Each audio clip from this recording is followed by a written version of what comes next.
Euh, oui, alors ça s'appelle Jimpa Gensen. Alors c'est pas facile à écrire, mais si tu regardes sur le site internet de Ganyon Drupa, tu trouves mon nom. Et sur YouTube, c'est ma chaîne comme ça, où il y a de la philo, il y a de la méditation, il y a il y a ce qu'on fait ici. La plupart des interventions que je fais sont sur vidéo en général, même s'il y a beaucoup d'audio aussi, ouais. Ouais. Et quand il y a des slides, des diapos, c'est mieux d'avoir un truc visuel. Mais après, c'est téléchargeable en MP3 aussi, si tu préfères écouter. Il y a des gens qui écoutent en voiture, qui écoutent la philo, qui écoutent les débats, qui suivent les débats en live, etc. Il y a connaître l'esprit, il y a plein de choses. Plein de choses, ouais. Super, voilà, après ce moment de pub. On va pouvoir revenir. Très bien. Et donc, on va essayer de revenir un petit peu où nous en sommes. Donc, je vais essayer justement par rapport au Bodhipatta Pradipika, oui, la langue de la voie vers l'éveil de Joe Atisha, dans l'Inde yogi, ici, qu'on trouve ici au centre Ganondrupa, on trouve à la page 222 justement, les trois strophes qui nous intéressent. Donc, il est en précis, hein, il n'est Il, pas. il est en prêt, celui-ci, ouais. Ok. Très bien. Et donc, c'est intéressant parce que dans le vocabulaire qui est employé ici, pour l'attitude initiale, il y a marqué attitude inférieure. C'est plus péjoratif de parler d'attitude inférieure. Ça fait un petit peu les petits joueurs, nous, ça ne nous concerne pas, nous, on est des marianistes, etc. Et donc, ça peut poser plus de questions de parler d'attitude inférieure. Il vaut mieux mettre attitude initiale parce que c'est là qu'on commence la voie spirituelle du point de vue bouddhiste. Ouais. OK. Et donc, ici, c'est quelques strophes à la page 222. Donc, c'est vraiment le tout début du texte de la Mahātîsharana. Les inférieurs, on va dire les initiaux, les moyens et les supérieurs. Euh, Reconnaissez les trois classes d'êtres. Je vais définir chaque catégorie en éclairant ses particularités. Donc, d'abord, l'attitude initiale. Celui qui, quels que soient les moyens employés, ne recherche que son seul bonheur mondain, donc samsarique. Celui-là est un être initial par ses motivations. Sachez-le. Ouais, donc ça, c'est vraiment l'être initial, ça veut dire qu'il recherche le bonheur des renaissances supérieures. C'est exactement ce qu'on a dit hier et aujourd'hui. Celui qui, se détournant des plaisirs du samsara et se gardant des karmas négatifs, recherche uniquement sa libération personnelle. Cet être est qualifié de moyen ou intermédiaire. Et enfin, celui qui, partant de ses propres souffrances, désire à tout prix éliminer totalement toutes les souffrances des autres, cet être-là est supérieur. C'est magnifique ça. Et ensuite, après, bien sûr, la Mahatisha va décrypter tout ça dans son texte. C'est vraiment super. C'est vraiment super. C'est notre fil rouge. Ouais, c'est notre feuille de route. OK. Et donc, on a parlé jusqu'à maintenant de l'attitude basique, ensuite de l'attitude intermédiaire, et on va essayer de parler de l'attitude supérieure. Mais avant de reparler de ça, on avait commencé à parler des vœux, refuges, etc., les préceptes. Donc, en général, alors ce qu'il faut essayer de voir, c'est que quand on prend des vœux, il y a les quatre portes qui mènent vers la rupture des vœux. Ça, il faut le savoir. Ouais, il faut le savoir. OK. Et donc, parce que, en effet, si on ne sait pas ce qui peut nous mener vers la rupture des vœux, on pourrait s'y engager d'une manière très certaine. Ouais. Donc, la première porte de la rupture des vœux, c'est de ne pas connaître le contenu des vœux. Tout simplement. Si on ne sait pas, par exemple, qu'on a pris les vœux de Upasaka, par exemple, les vœux laïques, et qu'on a pris les cinq, et qu'on ne sait pas ce qu'on a appris, alors qu'est-ce que ça veut dire prendre les cinq vœux? On ne peut pas se les remémorer. Dans ce cas-là, on pourrait les briser facilement. Ouais, parce qu'on ne sait pas, on n'est pas, on n'est pas censé tuer, qu'on n'est pas censé mentir, etc. Si on ne le sait pas, dans ce cas-là, on va rompre ses vœux. Donc, la première porte de la rupture des vœux, c'est l'ignorance au regard des vœux qu'on a pris. Donc, il faut connaître ses vœux. Il faut se les remémorer régulièrement. Ouais, ok. Les apprendre par cœur, tant qu'à faire. Ouais, ok. Très bien. Surtout pour les vœux laïques, c'est pas compliqué. Il n'y en a pas beaucoup, c'est facile. Ok. Ensuite, la seconde porte de la rupture des vœux, c'est on pourrait connaître nos vœux, mais ne pas les respecter, être irrespectueux. Ouais, se dire, ah oui, non, mais ça, c'était des trucs d'il y a 2600 ans, du temps du Bouddha, etc. Non, non, je peux passer outre, ça n'a aucun intérêt, ce n'est pas grave. Ouais, là, ce serait la seconde porte de la rupture des vœux. L'irrespect. Ouais. Ensuite, on pourrait connaître nos vœux et on pourrait les respecter, mais on pourrait être négligent. C'est l'opposé de l'esprit consciencieux. Oui, par lieu, en tibétain. Par lieu, c'est l'esprit consciencieux. Oui. Et l'opposé de l'esprit consciencieux, c'est la négligence. Ouais. C'est-à-dire qu'on ne fait pas tout simplement, on fait pas attention. Ouais, on fait tout pour maintenir ses vœux, etc. Puis un jour, on se dit, tiens, aujourd'hui c'est l'Ossard, donc je peux aller boire un verre, etc. Il y a une histoire comme ça. Il y a une histoire comme ça, je vous l'ai racontée déjà. Oui, cette histoire du moine qui est emprisonné par une sorcière. Et il est vraiment dans la maison de la sorcière. La sorcière lui dit, si tu veux sortir, tu as le choix.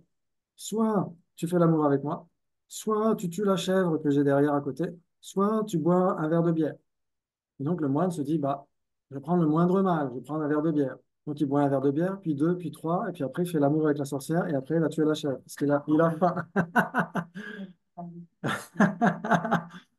C'est pour ça que s'abstenir d'intoxicants, c'est notre garde-fou. Ouais, c'est pour garder l'esprit lucide. Et comme on disait tout à l'heure à table, en effet, sa sainteté Dalai Lama, quand il parle de s'abstenir d'intoxicants, il dit qu'en effet, il a entendu Ling Rinpoche, l'ancien Ling Rinpoche, quand il donnait les vœux laïques, de dire, OK, dans certains cas, vous pouvez prendre une petite coupette de champagne tant que ça ne perturbe pas votre esprit à l'excès. Ouais. C'est un juste milieu d'une certaine manière pour certains laïcs. Pour les monastiques, c'est impossible. Mais pour les laïcs, ça dépend. Ouais, ok. Alors après, des fois, on peut se dire, ah, ça y est, j'ai mangé des cannelés. Les cannelés, il y a du rhum dedans. Ah, j'ai mangé à la Chandeleur, j'ai mangé des gaufres ou une pâte à crêpes avec du rhum, avec il y a quoi des fois dedans? Il y a de la fleur d'oranger, je sais pas quoi. Oh, j'ai mangé une fondue, il y avait du vin blanc dedans. C'est pas ça qui compte. Ce qui compte, c'est que notre esprit ne soit pas, notre identification ne soit pas perturbée à cause de ça. Ouais, donc si vous mangez des trucs, il y a marqué dedans, il y a un petit peu d'alcool dedans, vous ne rompez pas vos vœux, vous ne faites pas d'offense à vos vœux. Ouais, c'est important de le savoir. Ok. Très bien. Et donc, on pourrait connaître ses vœux, on pourrait respecter ses vœux, on pourrait être consciencieux, mais dans certains cas, être totalement submergé par ses afflictions. Ouais, et dans ce cas-là, qu'est-ce qui se passe? C'est qu'on est hors de soi. On n'a plus le contrôle de quoi que ce soit. Ouais, on est dans l'attachement obsessionnel, on est dans la colère, etc. Et donc, on va tuer un insecte parce que nous empêche de dormir toute la nuit, etc., etc. Et donc, on va être dans la colère, l'aversion, etc. Ouais, et donc, ça veut dire qu'on pourrait connaître ses vœux, on pourrait les respecter, être consciencieux, mais être totalement bouffé par ses afflictions. Et donc, on pourrait rompre ses vœux à cause de ça. Ouais, ça vous parle? Donc c'est important de savoir ça parce que ça nous permet de faire attention, de se dire, OK, je dois apprendre mes vœux par cœur, je dois les connaître puisque personne ne m'a obligé à les prendre, je les ai pris délibérément, en pleine conscience et donc je dois les connaître, je dois les respecter, je dois être consciencieux et je dois éviter que mon esprit soit envahi d'émotions trop si excessives qu'elles nous feraient aller à l'encontre de nos vœux. Ouais, ça vous parle? Ok, c'est très important. Maintenant, il arrive parfois que les gens rompent leurs vœux. Ouais, ça peut arriver. Et donc, dans ce cas-là, qu'est-ce qu'on fait? Qu'est-ce qu'on fait? Pour les laïcs, j'ai entendu dire sa sainteté à Tachilembo en 2015-2016, fin 2015, début 2016, où il disait qu'on pouvait reprendre les vœux laïques. Et j'en ai parlé à Vener Geshe Gensen, l'un de mes maîtres en Nalanda. À l'époque, quand j'étais laïque, ça m'intéressait bien sûr, forcément. Et il m'a dit, en effet, c'est marqué dans le texte qu'il a, il y a un quart en tibétain, on peut reprendre les vœux laïques. Mais je lui ai demandé quelle était la source de ce texte et il a demandé à des érudits assez rares, il a envoyé des courriers et il n'y a pas eu de réponse. Donc, mais en tout cas, c'est marqué dans son texte sur le Vinaya. Donc, c'est qu'il y a certainement des sources. Ouais, on ne sait pas trop lesquelles, mais il y a certainement des sources. On peut reprendre les vœux laïques. Ok. Très bien. Ah, oui. Ah, pardon. Alors, pour les reprendre, c'est toujours au cours d'un rite. C'est toujours avec quelqu'un qui confère. Oui, exactement comme quand on les a pris. Tout à fait. On ne peut pas les reprendre comme ça en visualisant les Bouddhas, les Bodhisattvas, ça ne fonctionne pas. Ouais, donc c'est toujours avec une personne en chair et en os qui elle-même a des vœux qu'elle n'a pas brisés ou qu'elle a réparés, bien sûr, hein. Donc toujours avec des vœux purs, parce que des vœux purs, ça veut dire quoi? Parfois, on a des gens, c'est arrivé une fois à Nalanda, il y a quelques années, un moine qui est parti parce que il était persuadé que dès qu'il allait faire une petite offense à ses vœux, que ça y est, il était impur et que c'était foutu. Alors qu'on a des rituels pour purifier les vœux, etc., pour réparer notre continuum, etc. Et une fois que c'est purifié, les vœux sont purs. Ouais. Donc, c'est en face de quelqu'un qui a ce type de vœux purs. Ouais, on reprend ces vœux laïques. OK. Mais les vœux monastiques, on ne peut plus les reprendre. S'ils sont brisés au cours de cette existence, c'est terminé. Ouais, c'est comme un fil de porcelaine. Une fois qu'il est cassé, il est cassé. Ouais. On peut les redonner avant de les briser. Si on sait que, par exemple, on est obligé de faire la guerre, par exemple, parce qu'on est dans un pays, on est réserviste, etc., et qu'on est obligé d'aller faire la guerre, etc., dans ce cas-là, il vaut mieux rendre ses vœux monastiques. Ouais. Si on est obligé de le faire, on pourrait déserter. Moi, je déserterai. Désolé. OK. Euh, donc, il vaut mieux rendre ses vœux plutôt que les briser, ça c'est sûr. Ouais. OK. Oui. Alors, pour les vœux laïques, ouais, les vœux laïques et les vœux monastiques, c'est foutu pour cette existence. Alors, dans ce cas-là, on les rend et on peut les reprendre. Oui, exactement. Ah oui, si on les rend, pas si on les brise, hein. Les vœux monastiques, si on les brise, c'est foutu. Ouais, mais si on les rend, on peut les reprendre. Jusqu'à 3 fois, normalement, au cours de cette existence. Après 3 fois, il faut quand même savoir ce qu'on veut. Au bout d'un moment. Ok. Alors ça pourrait, alors soit parce qu'on a rencontré quelqu'un, soit parce que on veut changer de vie, ou parce qu'on est obligé. Si par exemple on est dans une situation où on sait qu'à un moment donné on va être obligé de tuer un être humain, etc., par un animal, parce qu'un animal c'est une offense qu'on peut réparer. Mais c'est pas une rupture des vœux. Mais un être humain, oui, si c'est délibéré, dans ce cas-là, c'est extrêmement dangereux pour les vœux monastiques, ou même un être humain en devenir. Ouais, un être humain en devenir. Par exemple, l'une de mes nièces, il y a quelques années, quand elle était enceinte et elle a découvert que c'était une petite fille trisomique qu'elle avait dans son ventre et que son copain l'a abandonnée, elle a été obligée de choisir. Et donc, je lui ai dit, si tu la gardes, je serai à fond avec toi. Et après, elle a dit, bah, je vais finalement faire l'autre solution. Je lui ai dit, bah, je serai quand même à fond avec toi, de toute façon. Mais si un moine conseille à quelqu'un d'avorter, par exemple, ça pourrait aller à l'encontre de ses vœux. Il faut faire très, très attention. Très attention. Puisque c'est soit un être humain en devenir. Ouais. Et donc là, on rompt ses vœux. Si on conseille à quelqu'un d'avorter, dans ce cas-là, on peut juste dire, fais attention, choisis la meilleure solution, etc. Mais pas faire une injonction directe comme ça. Il faut faire très attention. Dans ce cas-là, si on veut conseiller à quelqu'un de faire une IVG, dans ce cas-là, il faut rendre ses vœux avant de le faire. Sinon, on les rompt. Ouais. Ouais. OK. Donc pour les vœux monastiques, c'est vraiment spécifique. Donc là, c'est pareil, il faut les connaître par cœur. Si vous en avez, quel que soit le nombre, il faut les connaître par cœur et se les remémorer régulièrement et étudier le Vinaya. C'est très important. Ouais. Il y a beaucoup de détails, beaucoup, beaucoup de détails. OK. Très bien. Et ensuite, il y a les vœux de Bodhisattva. Ouais. Alors, le moine qui a rompu ses vœux, ouais, c'est une bonne question. Le moine qui a rompu ses vœux est censé rendre ses vœux. Ça veut dire que s'il a rompu ses vœux, c'est qu'il a rompu l'une des 4 racines. Oui, comme pour les laïcs, vous avez aussi 4 racines. Et un vœu qui est un peu un garde-fou, ouais, les intoxicants. Et donc, pour les monastiques, c'est pareil. En fait, c'est adapté par rapport aux monastiques. On a ces 4 racines-là. Euh, et donc, si l'une des racines est tranchée, si elle est rompue, il faut rendre tous les autres vœux. Ouais, donc, il y a un rituel, etc. Il faut rendre les vœux. Parce que sinon, si on continue de vivre comme un moine alors qu'on a rompu ses vœux, c'est extrêmement malsain. On doit rendre les robes, on doit quitter le monastère. Exactement. Oui, tout à fait. Si c'est rompu, non. Alors, il y a après des distinctions très raffinées du point de vue du Vinaya. Après, je ne sais pas si ça vous intéresse, puisque vous êtes laïque, mais ça ne vous concerne pas. Mais ça dépend si on a caché sa faute ou pas. Ouais, si on a eu ne serait-ce qu'un moment où on se dit je ne le dirai pas, là, c'est foutu, c'est rompu et c'est terminé, on ne peut plus réparer. Si au moment où on a commis un acte qui va à l'encontre des vœux, on ne le cache pas du tout, on le reconnaît ouvertement, Dans ce cas-là, on est au dernier rang. Dans la communauté monastique, on est au dernier rang. On est un moine à qui on a donné la discipline. Ouais. C'est un petit peu comme ça que c'est donné en tibétain. Ouais, un moine à qui on a donné la discipline. Ouais. Exactement. Et donc, ça veut dire que toute notre vie, en fait, on sera à la fin de la communauté monastique, on sera en dernier, etc. On aura les tâches les plus basiques, etc.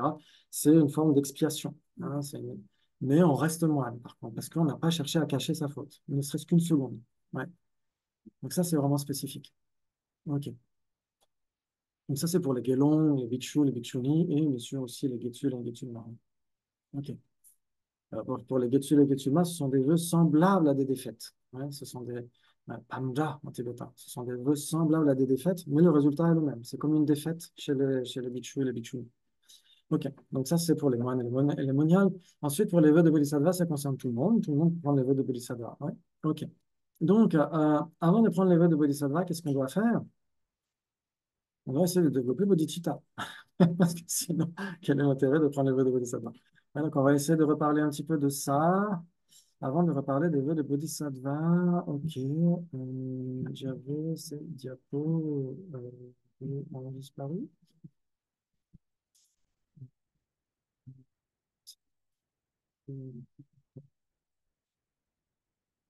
Oui,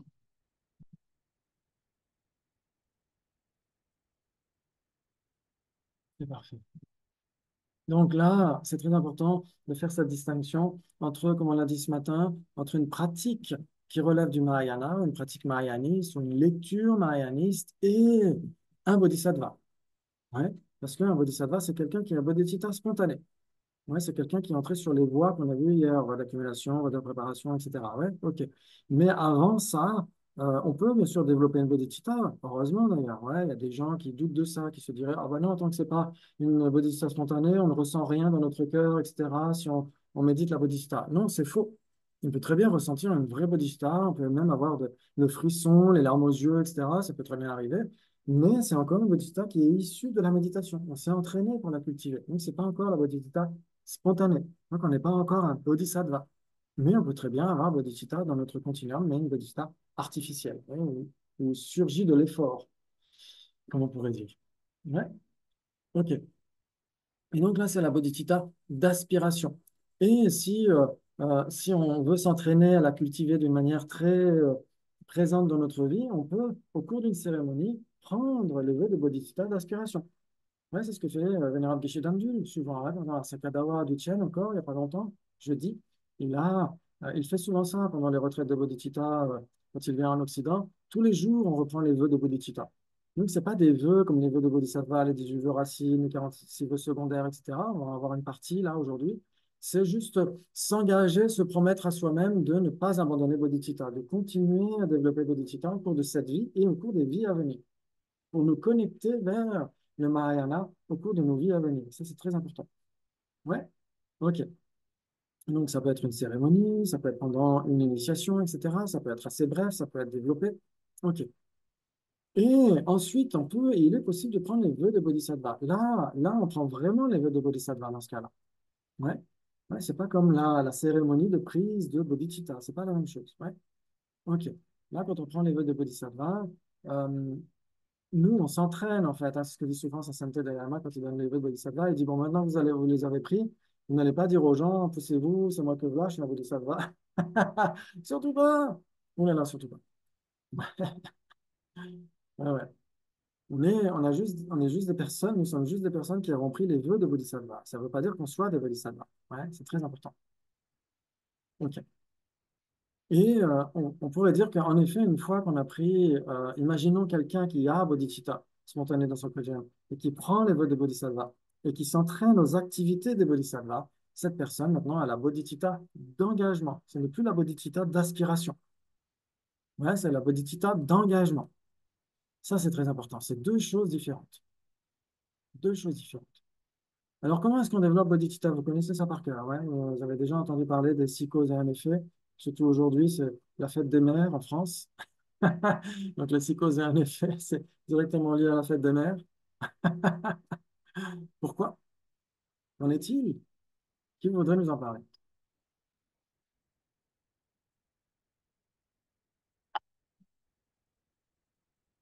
Exactement. On t'était ou on était? Entêté. Bah, les deux. Les deux. Les deux. Les deux, sûrement. Oui. Oui. Je sais pas si on peut têter une tortue. Pourtant, elle a des petits. Ah, oui, c'est pas- Ça, c'est les ovipares, exactement.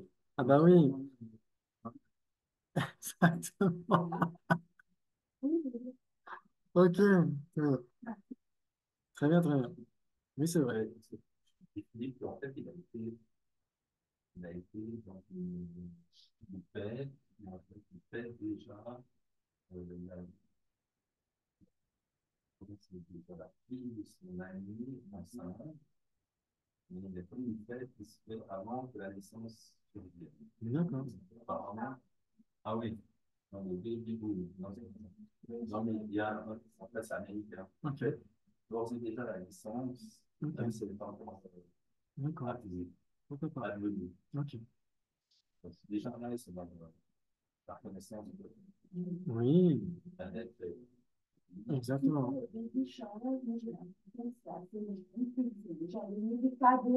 Ah, pourquoi pas? Ouais. Ok. Donc, il y a des fêtes, en effet, où les gens fêtent le bébé avant même qu'il naisse, qu'il sorte du ventre de la mère.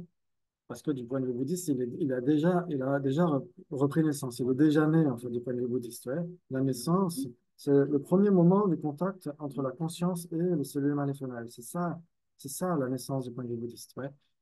Au second moment, c'est déjà la vieillesse subtile. Ouais. Ok. Donc voilà, exactement. Tous les êtres ont été nommés. Ouais. Statistiquement, on pourrait dire, un nombre infini de fois. Un nombre incalculable de fois, tous les êtres ont pu être nos mères. Ouais, c'est pour ça, ça tombe bien pour la fête des mères aujourd'hui. On se dit que statistiquement, c'est possible. Pourquoi la mère? C'est intéressant, Mathieu Ricard en parle hein, dans Plaidoyer pour l'altruisme. Il parle de l'ocytocine, ouais, un petit peu l'endorphine des mamans, hein, dès qu'elles entendent le son de la voix de l'enfant, etc. Tout de suite, il y a un taux d'ocytocine qui est développé dans l'organisme. C'est là, c'est cette hormone qui fait qu'on regarde les gens dans les yeux et qu'on est attentif à leurs réactions, etc. C'est très intéressant. Si vous lisez Plaidoyer pour l'altruisme, c'est très intéressant. Ok, donc pourquoi la mère? Alors, bien sûr, on pourrait très bien trouver des pères plus attentifs que certaines mères. Donc, ça, bien sûr, ça, c'est juste un aspect général. C'est-à-dire qu'en général, la mère a plus de contact avec l'enfant déjà physique. Ouais, ça, c'est évident. Ok. Très bien. Et ensuite, dans les textes, c'est intéressant parce que il y a parfois des pages entières sur la bonté de la mère. Ouais, il y a des pages entières. Mais j'ai l'impression parce que ça s'adresse à des moines ou des moniales qui n'ont pas nécessairement eu l'occasion d'avoir eu des enfants. Ouais, si vous avez un petit chien, ben, j'aurais bien vous montrer la photo de Mogwai. Si vous avez un petit chien, alors je vous le montre, je suis obligé. Comment est-ce que je pourrais résister à ça? Mogwai, le petit poussin. Ouais, enfin, je l'appelle surtout le petit poussin plutôt que Mogwai. Ah ouais. Oh là là. Alors, là, on a du mal à faire la différence entre le coussin et le poussin. On ne sait pas où l'un commence et où l'autre s'arrête. Voilà, c'est mon bébé qui a 12 ans, qui est plus vieux que moi. Et même forcément, je pense beaucoup à lui quand j'essaie de développer Bodhisattva parce qu'il n'y a pas plus vulnérable que lui. Ma mère aussi, bien sûr, mais c'est pas pareil. Ok, désolé. Désolé. Ok. Ah, mais vous n'avez pas vu sur Internet. Maintenant, j'ai pas fait le partage d'écran. Je l'avais coupé. Ok. Oh, bah, ce serait dommage que vous loupiez ça. Ok, quand même. Hein, voilà. Pourquoi j'arrive pas? Ça peut bien un partage. Ah, c'est pour ça. Ok, désolé. Désolé. Ça, c'est quand on devait complètement gaga. Ah, ça marche pas. Bon, c'est pas grave, vous le voyez juste ici sur le côté. Voilà. Voilà, c'est le poussin. Le petit poussin Mogwai. Ok, c'est tombé. Très bien. Donc,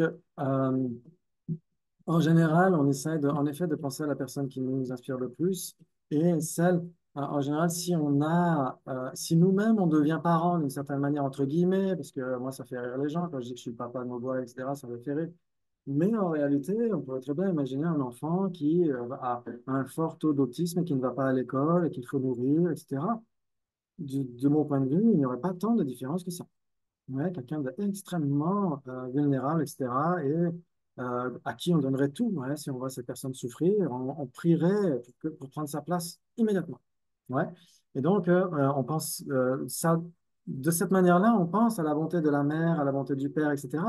Mais quand nous-mêmes, on devient père ou mère, d'une certaine manière, entre guillemets, on n'a pas besoin qu'on nous fasse des pages et des pages d'explications. On sait tout de suite ce qu'on est prêt à donner. Tout de suite, on le sait tout de suite. Il n'y a pas besoin qu'on nous explique, ah, bah, elle a fait ci, elle fera ça. On le sait. On le sait parce qu'on le fait à 10 puissance 1000. Ouais. Donc, j'ai l'impression que dans les textes, c'est plutôt, ça s'adresse à des gens qui n'ont peut-être pas eu l'occasion de prendre la place de la mère ou de prendre la place du père. Mais si on a pris cette place-là, on n'a pas besoin qu'on nous l'explique pendant des heures. Ouais. Donc, je ne vous l'expliquerai pas pendant des heures. OK. Et ensuite, on essaye de chercher à rendre leur bonté. Ouais. Alors, pas simplement en faisant des cadeaux à la fête des mères, etc., ou un collier de nouilles, parce que ça, déjà, rendre la bonté avec un collier de nouilles, faut se dire, c'est presque le contraire, non? Désolé, excusez-moi. Et donc, on essaye de leur rendre leur bonté de la meilleure façon qui soit, vouloir qu'ils obtiennent n'importe quel type de bonheur, et surtout le bonheur stable et définitif. Ouais. Et donc, on développe l'amour bienveillant affectueux. Ouais, en tibétain, c'est Yewon Jamba. C'est pas simplement Jamba, c'est Yewon Jamba. C'est l'affection, le sentiment de proximité dans notre cœur. Ouais. OK. Et sur la base de ça, on développe la compassion. Ouais. Et ensuite, la responsabilité universelle. Ouais, si vous lisez le livre de sa sainteté qui s'appelle comme ça, Responsabilité universelle, c'est vraiment très intéressant. Ouais, c'est comme ça qu'on le traduit, Haksam en tibétain ou Adhyashaya en sanskrit. C'est difficile à traduire. Ouais, ça veut dire attitude supérieure, intention exceptionnelle, etc., etc. Mais c'est extrêmement bien rendu par cette traduction qu'a donnée sa sainteté, Dalai Lama, par responsabilité universelle. Ouais, c'est le professeur Sangdong Rinpoche qui dit que l'un des plus beaux cadeaux de sa sainteté à ce monde, c'est d'avoir traduit Lakshman par responsabilité universelle. Comme ça, on comprend tout de suite ce que ça veut dire. OK. Et si on associe cette responsabilité universelle, ça veut dire pas simplement, puissent tous les êtres échapper à la souffrance et aux causes de la souffrance, c'est puissais-je à moi seul être en mesure de faire cela? Ouais.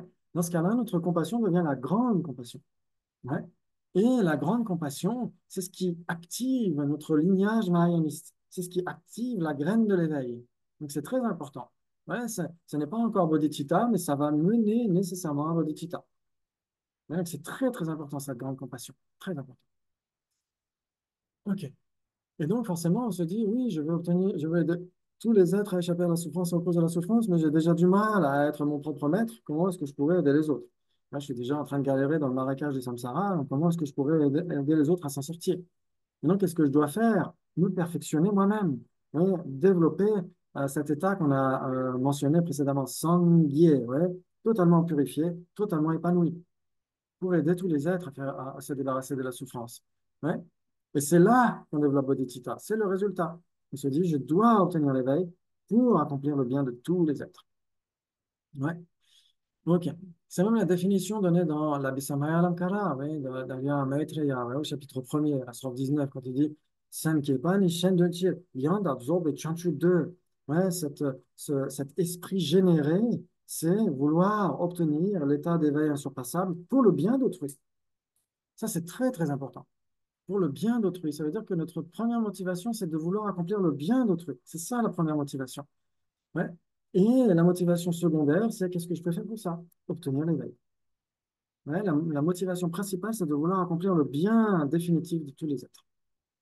OK.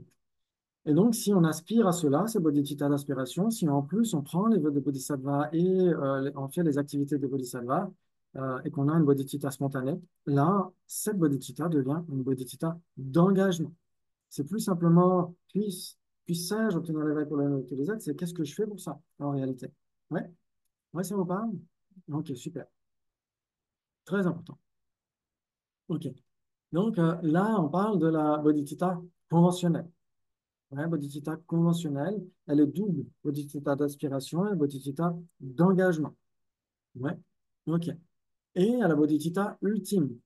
Ouais, la bodhicitta ultime, c'est la sagesse de la vacuité, on pourrait dire la sagesse directe de la vacuité dans le continuum d'un bodhisattva, ouais, dans le continuum d'un arya bodhisattva. Ouais, ouais. Ok.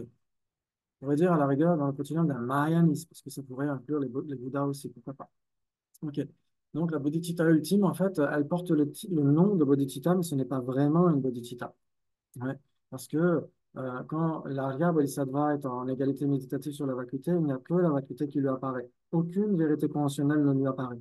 Ouais, et donc, ça ne peut pas être une bodhisattva conventionnelle parce que les êtres ne lui apparaissent pas. L'éveil ne lui apparaît pas, etc. Rien d'autre que la vacuité ne lui apparaît. Donc, c'est pourquoi c'est désigné comme une bodhicitta, mais ce n'est pas vraiment une bodhicitta. Ouais, la bodhicitta ultime. Ouais. Seule la vraie bodhicitta, c'est la bodhicitta conventionnelle. Ok. Ouais, ça vous parle? Ouais, vous avez entendu ces mots-là déjà, bodhicitta ultime, tout ça. Ouais, ok. Très bien. Donc, ce ne sont que des révisions finalement. Waouh, excellent. Pas jusque-là.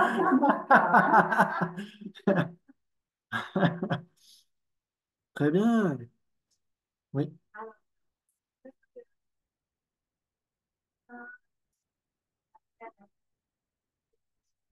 exactement.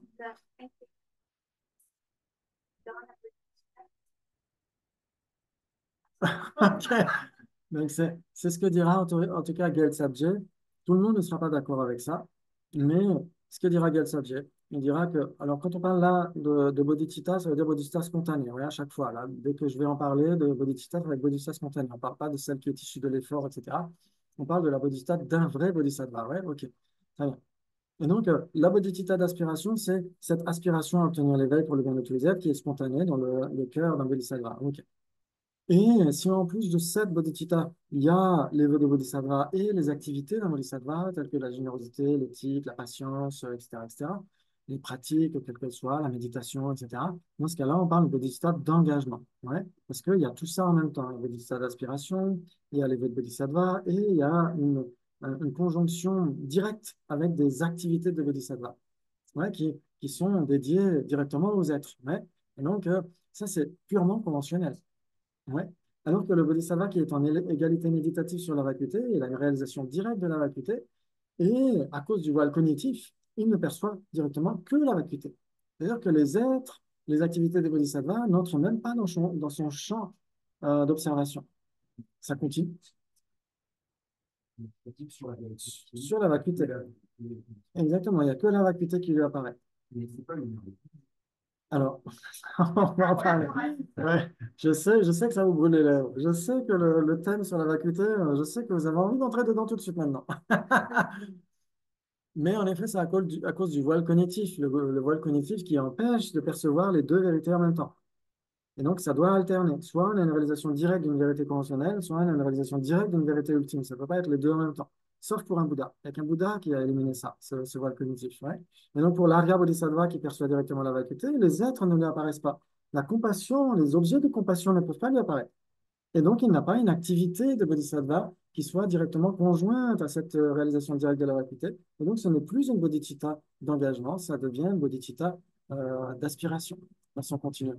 Au moment où il a la bodhicitta ultime, dans son continuum, il y a la bodhicitta d'aspiration uniquement. Pourquoi? Parce que c'est directement conjoint. Il veut méditer sur la vacuité pour le bien de tous les êtres. C'est directement conjoint à la bodhicitta d'aspiration. Mais ce n'est plus une bodhicitta d'engagement. Parce qu'il n'y a pas l'activité, il n'y a pas une jonction directe ou explicite avec les activités des bodhisattvas. Quand on dit une jonction explicite, oui, Monsieur Simba en tibétain, quand on dit que c'est directement associé ou explicitement conjoint, ça veut dire que les deux doivent être manifestes. Mais là, dans la vacuité, il n'y a pas les activités des bodhisattvas. Il n'y a nécessairement que la vacuité. Donc, ça ne peut plus être une bodhicitta d'engagement. Et comme ça reste un bodhisattva, il doit nécessairement avoir bodhicitta dans son continuum. Donc, c'est une bodhicitta d'aspiration. Wow.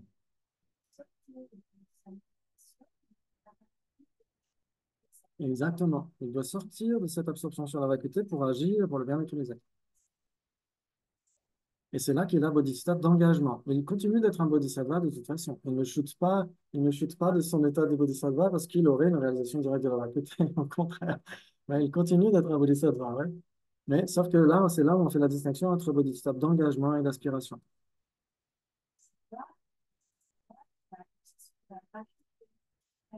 Alors, pas nécessairement, ouais, c'est ce qu'on a dit hier. Ouais. On a dit hier qu'il y avait une différence entre Bodhisattva et Arya Bodhisattva, de l'accumulation et de la préparation. Exactement. Il pourrait l'avoir, mais rien ne l'empêche. Ouais, mais en général, ce n'est pas le cas. Ouais, ça veut dire que, ok, ok, je sais pas si ça mériterait d'aller dans les détails, mais j'ai peur de vous perdre à un moment donné. Mais, ok, donc allons-y gaiement. Allons-y gaiement. Exactement. Oui, c'est déjà énorme. C'est déjà énorme. Oui, tout à fait. Oui. Si ça intéresse. Alors, ce qu'il y a, c'est que, en effet, c'est pas nécessairement notre propos tout de suite. C'est juste que c'est intéressant de savoir si on veut aller vers l'éveil, si on veut aller, par exemple, à Chamonix, est-ce qu'on doit passer vers ce flanc de montagne ou vers cet autre flanc de montagne? C'est juste pour savoir où est-ce qu'on va, dans quelle direction on se dirige.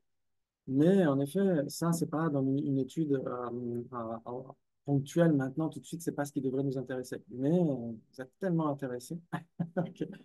Donc, en général, voilà, en général, Arya Bodhisattva, c'est nécessairement un Bodhisattva qui a une réalisation directe de la vacuité. Ouais, et donc ça, c'est pas parce que quelqu'un a bodhicitta dans son continuum qu'il a nécessairement cette réalisation directe de la vacuité. Mais dans certains cas, ça pourrait être possible. Ok. Ah, si cette personne est passée par le véhicule fondamental avant. Ah, c'est autre chose. Ouais. OK. Très bien. Très bien, très bien.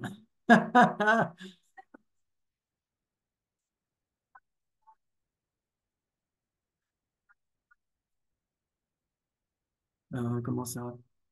Comment ça? Ah, Non, on pose la réalisation derrière le savoir. Il y a comment ça?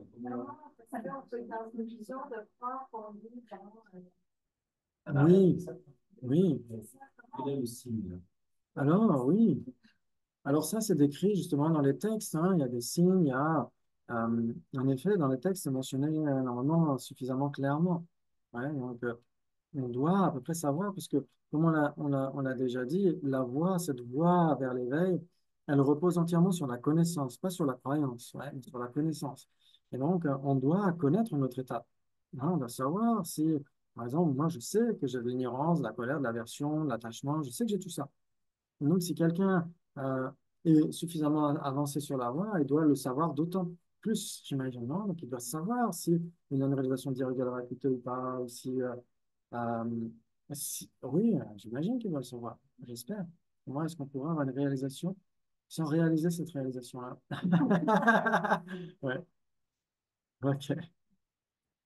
Je ne comprends pas très bien ce que c'est la politique spontanée. Bon, En gros, c'est il y a ouais. plus, je n'arrive pas à comprendre. Oui, on pourrait dire que c'est inscrit dans notre continuum, comme pour nous, par exemple, la gravité. Ouais, si par exemple, imaginons que je viens juste d'acheter cet ordinateur, il est tout neuf, imaginons qu'il m'a coûté, je sais pas, une blinde, et que quelqu'un me passe une tasse de café juste au-dessus, je vais être là, je vais faire attention. Pourquoi? Parce que j'ai réalisé la gravitation.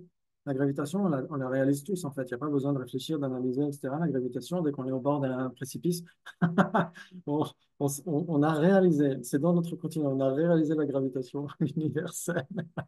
Ouais. On n'a plus besoin de réfléchir, c'est ça que ça veut dire, que c'est spontané. C'est inné. De ce point de vue-là, c'est inné. Alors, inné, nous, du point de vue bouddhiste, on dirait que inné, c'est parce que c'est venu d'une vie passée. Alors que là, par exemple, je pourrais développer bodhicitta dans cette vie-là. On ne pourrait pas dire qu'elle est innée parce qu'elle ne vient pas d'une vie passée, mais elle est devenue spontanée. Elle est devenue authentique. Alors, une bodhicitta d'aspiration doit être une bodhicitta spontanée. C'est nécessairement une bodhicitta spontanée. Quand on parle dans les textes de bodhicitta d'aspiration, ça doit être cette bodhicitta spontanée. Ouais. Mais avant d'avoir obtenu cette bodhisattva spontanée, si on essaie de la développer grâce à la méditation, et qu'on veut prendre les vœux de bodhisattva d'aspiration, on prend juste une cérémonie qui vient confirmer notre aspiration à obtenir l'éveil pour le bien de tous les êtres, même si cette aspiration est encore artificielle. Elle est issue de l'effort, issue d'une méditation. Ouais, ouais, ça va. Alors qu'une bodhisattva spontanée, il n'y a plus besoin de faire un effort. Dès que le bodhisattva voit des êtres, nécessairement sa bodhicitta, elle est ravivée, elle est tout de suite manifeste. Elle veut tout de suite obtenir l'éveil pour le bien de tous les êtres. Oui,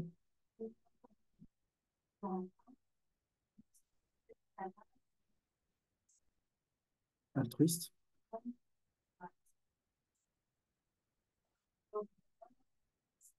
Mhm. Bodhicitta, c'est de l'altruisme, nécessairement. Ouais.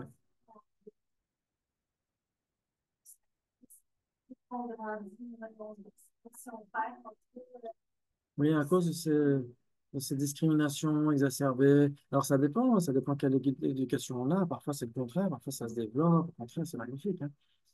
Mais c'est juste parfois, dans certains cas, on a certaines discriminations artificielles et totalement ouais, en désaccord avec la réalité qui font qu'on limite un peu notre altruisme. Mais bodhicitta, justement, bodhicitta, c'est la forme d'altruisme la plus belle qui soit. Ça veut dire chercher à obtenir la perfection spirituelle pour aider tous les êtres, même ceux qu'on ne connaît pas. C'est ça qui est génial. Ceux qu'on ne connaît pas dans cette existence, on n'a aucune idée de leur vie, etc. Mais on sait qu'ils souffrent, on sait qu'ils veulent obtenir le bonheur, on sait qu'ils souffrent à cause de l'ignorance fondamentale. Et donc, on veut les réveiller de ce cauchemar samsarique. Ouais. Ça, c'est presque, oui, c'est un élan vers l'autre, etc. Alors, bien sûr que ce sont des proches, c'est facile. Moi, je me souviens quand mon goût était petit, ça lui arrivait parfois de faire des cauchemars. Quand il dormait, des fois, il dort toujours sur un coussin comme ça.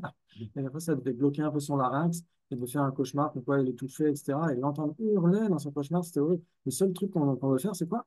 Le réveiller. Et j'imagine que les bodhisattvas, c'est pareil. Plus ils ont cette motivation altruiste, et plus ils ont cette compréhension de la vacuité, plus ils veulent que les autres se réveillent de ce cauchemar de l'ignorance.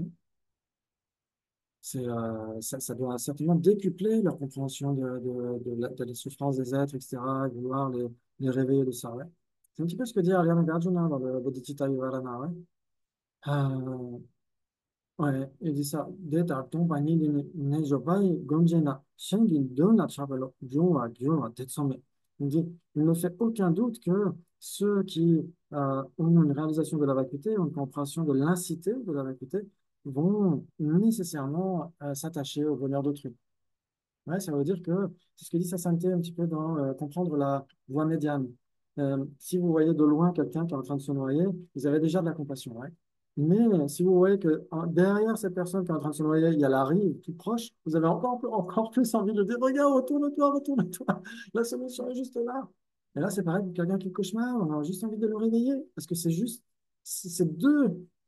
Soit on est dans le cauchemar de l'ignorance, soit on se réveille du cauchemar de l'ignorance.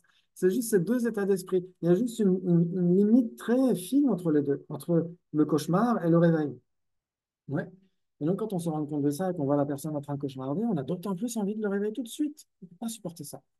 Et j'imagine que pour les Bodhisattvas, ça doit être de se dire, mais tous les êtres sans exception sont en train de cauchemarder depuis des temps sans commencement. Il suffirait juste de les réveiller tranquillement, pas avec des gifles, etc. Mais tranquillement, ni avec un seau d'eau, etc. Mais avec une douce musique gentille, etc. Qui prononce la vacuité, le mantra de la perfection de sagesse, etc. Oui, oui, oui, ça.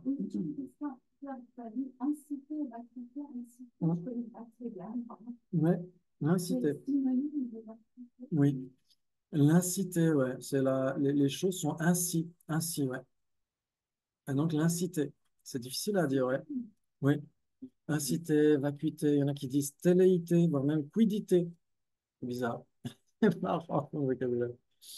L'inciter, on pourrait dire dharmata en sanskrit, ouais, dharmata. Inciter, ouais. Déni, tibétain. Déchini, ouais. Mhm. Ok, très bien, très bien, très bien. Oui, donc, bodhi, c'est l'éveil, et chitta, c'est l'esprit. Ouais, exactement. Ouais, comme en tibétain. Chanchup sem. Ouais, Chansem, exactement. Ok. Et donc, on a dit qu'on avait cette méthode, vous voyez, des psychoses et un effet, et il y a aussi la méthode de l'égalisation de soi avec autrui. Là, ça demande un peu plus de compréhension par rapport à la vacuité. Ouais, c'est ce qu'on trouve dans les textes de la vie profonde, de Arya Nagarjuna, Bodhisattva Shantideva, etc. Toute cette lignée de la vie profonde, il y a plutôt la mise en avant de l'égalisation et de l'échange de soi avec autrui, mais ça nécessite une certaine compréhension de la vacuité. Ouais, de se dire qu'il n'y a pas de soi et d'autre de manière inhérente. Ouais, on s'échange avec les autres, on s'égalise avec les autres, on s'échange avec les autres dans le sens où s'il y a une défaite à prendre, ça doit être sur soi. Et s'il y a des éloges à faire, ça doit être sur les autres. Donc ça nécessite un peu plus la compréhension de la vacuité. Ouais, il y a une histoire comme ça, il y a quelqu'un qui se balade sur le bord d'une rivière et il y a une autre personne qui se balade de l'autre côté de la rivière. À un moment donné, la première personne qui se balade, elle cherche un pont. Elle demande, elle dit, hey, s'il vous plaît, vous pouvez me dire où est-ce que vous avez trouvé un pont pour aller de l'autre côté de la rivière? Et l'autre qui répond, mais vous êtes déjà de l'autre côté de la rivière. Ouais. C'est pas plus compliqué que ça. Ça veut dire que pour moi, vous êtes là-bas, vous êtes là. Moi, je suis ici et vous, vous êtes là. Mais pour vous, c'est vous qui êtes ici et moi qui suis là. Non? Vous êtes vous, moi je suis moi, et vous êtes vous, mais pour vous, vous êtes moi et je suis toi. Moi? Ok, c'est tombé. Ouais. C'est dingue, hein? Et donc, si on se dit finalement l'autre n'est pas autre de manière intrinsèque, inhérente, etc., moi je ne suis pas moi de manière intrinsèque, inhérente, etc., finalement on se dit que le bonheur c'est les autres. Ouais, ok. Ça, je l'ai formulé exprès parce que ça fait partie du quiz sur le site de la FPLT. Ok. C'est un quiz très petit cette fois-ci. C'est bizarre, alors qu'il y a plein de choses, mais c'est pas grave. Ok, donc on a ces méthodes-là. Il y a aussi des méthodes qui associent ces deux méthodes. Ouais. Par exemple, Venerable Geshe Jamdul a une méthode en 13 points. Et dans cette méthode en 13 points, il y a quelque chose d'incroyable. Je ne sais pas si on a le temps, oui. Où on essaie de méditer sur la bonté spéciale des ennemis. Sur la bonté spéciale des ennemis. Ça, c'est très important. Ça veut dire qu'on va se diriger nécessairement vers une personne qui nous octroie des bienfaits. Là, quand on est petit, on va voir nos parents qui sont les plus souriants pour nous, qui nous donnent plus d'attention, plus de mots gentils, plus d'affection, etc. Naturellement, on va se diriger naturellement vers les gens qui nous donnent plus d'affection, non? Et les animaux font pareil. Les animaux sont exactement comme nous. Ouais. Donc, on dit oui, le chien est fidèle, il va toujours voir son maître qui le rabroue, etc. Au bout d'un moment, le chien va arrêter de le faire. Au bout d'un moment, le chien va avoir peur de son maître. Ouais, donc, même les chiens, les animaux, les chats, etc., savent très bien qui leur donne plus de bienfaits. Ouais, ok. Donc, naturellement, on va se diriger vers ceux qui nous octroient le plus de bienfaits. Donc, il y a des bienfaits à court terme, il y a des bienfaits à long terme, il y a des bienfaits individuels, il y a des bienfaits collectifs. Ouais. Et ce que dit Vénère Guichet-Damdul, là, tout le copyright, c'est pour Guichet-Damdul. Et quand on catégorise tous les êtres, vous savez déjà, ouais, qu'on catégorise tous les êtres en fonction de quoi? En trois catégories, non? Amis, ennemis et inconnus. Exactement. Ça, c'est presque immanquable. Les amis, les ennemis, les inconnus. Ouais, parce que de manière très immédiate, les amis nous donnent plus de bienfaits. Et donc, on va se diriger vers nos amis, nos amis, parce qu'ils nous donnent plus de bienfaits. Mais ce sont des bienfaits extrêmement limités, d'une manière extrêmement temporaire. Mais pour nous, c'est comme si c'était le plus important. Et on a des bienfaits qui sont donnés par les personnes inconnues sur une vaste échelle. Ouais, par exemple, un stylo ne coûte pas cher, une tasse comme ça ne coûte pas cher, un mala comme ça ne coûte pas cher. Pourquoi? À cause de la production de masse. Parce que les autres, les personnes qu'on ne connaît pas, ont voulu acheter la même chose. Et donc, si moi, je devais faire fabriquer ça, ce serait extrêmement cher si je vais le fabriquer uniquement pour moi. Même fabriquer une tasse comme ça, il fallait que je construise une machine qui crée la tasse, etc., ce serait extrêmement cher. Ouais. Et les autres sont nos gardes du corps. Quand vous êtes dans un train à 1 heure du mat, etc., et qu'il n'y a personne, et que vous avez voilà, quelqu'un d'un peu louche dans le train, etc., vous flippez un peu. Mais si le train est bondé, alors là, les autres sont vos gardes du corps, gratuitement. Vous n'avez même pas besoin de les payer. Ouais. Vous vous sentez à l'aise, ouais, parce qu'il y a il y a plein de gens autour de vous. OK. Donc ça, c'est les bienfaits un peu sur une vaste échelle, mais c'est encore limité. Ouais, c'est encore dans cette existence. Par contre, les ennemis, ils peuvent vous donner des bienfaits sur le long terme. C'est grâce à vos ennemis que vous pouvez progresser. Ouais, c'est ce que dit Vénérable Geshe Damdul. Dans notre société, on va faire un check-up. Ouais, au boulot, on va faire un check-up, on va voir la médecine du travail, et, le médecin va faire un check-up pour nous dire qu'est-ce qui ne va pas hein, dans votre physiologie, etc. Et bah, c'est l'État qui paye, ou c'est vous qui payez le médecin. Là, la personne qui veut vous mettre des bâtons dans les roues, elle vous faire un check-up de votre esprit gratuitement. Vous n'avez même pas besoin de la payer.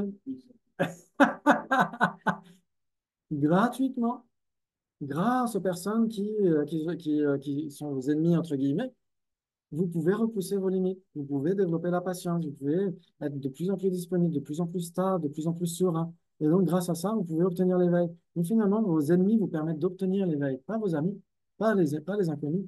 Les ennemis peuvent vous permettre d'obtenir l'éveil. De qui est-ce qu'on obtient le plus grand bienfait? Entre des bienfaits à court terme sur une petite échelle, ou à court terme sur une grande échelle, ou à très long terme, les ennemis. Les ennemis ont une bonté spéciale à notre égard.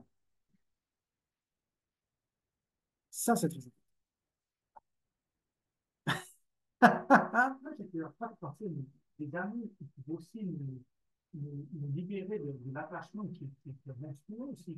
Oui, mais ça dépend de notre regard à nous. Ça veut dire que tout doit venir de l'intérieur. Ouais, ça, c'est très important. Si ça ne vient pas de l'intérieur, c'est juste la vie, les aléas de la vie qui font que bah, on est obligé de se séparer de certains amis parce que soit ils nous quittent, soit ils décèdent, soit c'est nous qui mourons, etc., etc. Ouais, donc il faut vraiment que ça vienne. Si on a un regard spirituel, n'importe qui nous aide. C'est ça qui est très important. Si on a un regard spirituel, tous les êtres conscients nous aident d'une manière ou d'une autre. Ouais, parce qu'ils nous permettent de développer la compassion. Et c'est pour ça que les êtres sont autant euh, respectables que les Bouddhas. Ouais, ça, c'est très important. Les êtres sont autant respectables que les Bouddhas parce que c'est aussi grâce aux êtres qu'on obtient l'éveil, pas que grâce aux Bouddhas, hein. C'est grâce aux êtres. Pourquoi est-ce qu'on développe la compassion? Tu n'as pas besoin de développer la compassion pour une tasse, pour une table, pour un ordinateur, mais pour les êtres. Donc, c'est grâce aux êtres que je développe la compassion. C'est grâce aux êtres qu'on peut développer bodhicitta. C'est grâce aux êtres qu'on peut repousser ses limites, etc., etc., et obtenir l'éveil. C'est grâce aux êtres qu'on obtient l'éveil, autant que grâce aux Bouddhas. Donc, on est autant redevable des êtres que des Bouddhas. Ouais, il y a un texte comme ça, après la pause, on va voir un texte qui s'appelle le Sattvaradhana Stavam, c'est un sutra à l'origine, et qui a été versifié par Arya Nagarjuna. Ouais, enfin moi que j'ai trouvé extrêmement inspirant, et donc on essaiera de voir, il n'est pas très long, et on essaiera de le voir tout à l'heure, après la pause. Ouais. Et puis on essaiera de voir aussi les paramitas, et si on a le temps, peut-être les voies de Bodhisattva, et voir comment est-ce qu'on les maintient de manière appropriée, etc., qu'est-ce qui fait qu'on les brise ou pas, etc., etc. Ouais, et comme ça, on aura notre programme qui sera bien, bien rempli. Ok, merci beaucoup, à tout de suite. Donc, une pause de 5 minutes, ça veut dire qu'on revient dans 10 minutes. Merci, Venerable Jimpa. Moi, je dois partir, je suis désolée. Merci Mais beaucoup. merci beaucoup. C'était un plaisir de te voir. Oui, on se verra au mois de septembre. Oui, avec plaisir. Je serai là. Bonjour, Dolphang. Ah oui, il y a un autre moine qui est là. Ciao. Salut, salut. Salut, salut. Tout se passe bien chez toi? Bah, écoute, pour moi, oui, pour ce qu'il y a. Ouais. Ok, c'est super. Euh, Très bien. Donc, on va simplement revenir assez rapidement sur Bodhicitta, etc., puisque, bien sûr, c'est le principe de la voie vers l'éveil, c'est la troisième attitude, l'attitude supérieure. Donc, c'est important d'en parler, bien sûr. Et donc, on a dit que c'est pas pour nous, c'est pour le bien de tous les êtres qu'on souhaite passer en bas sur ce truc-là maintenant.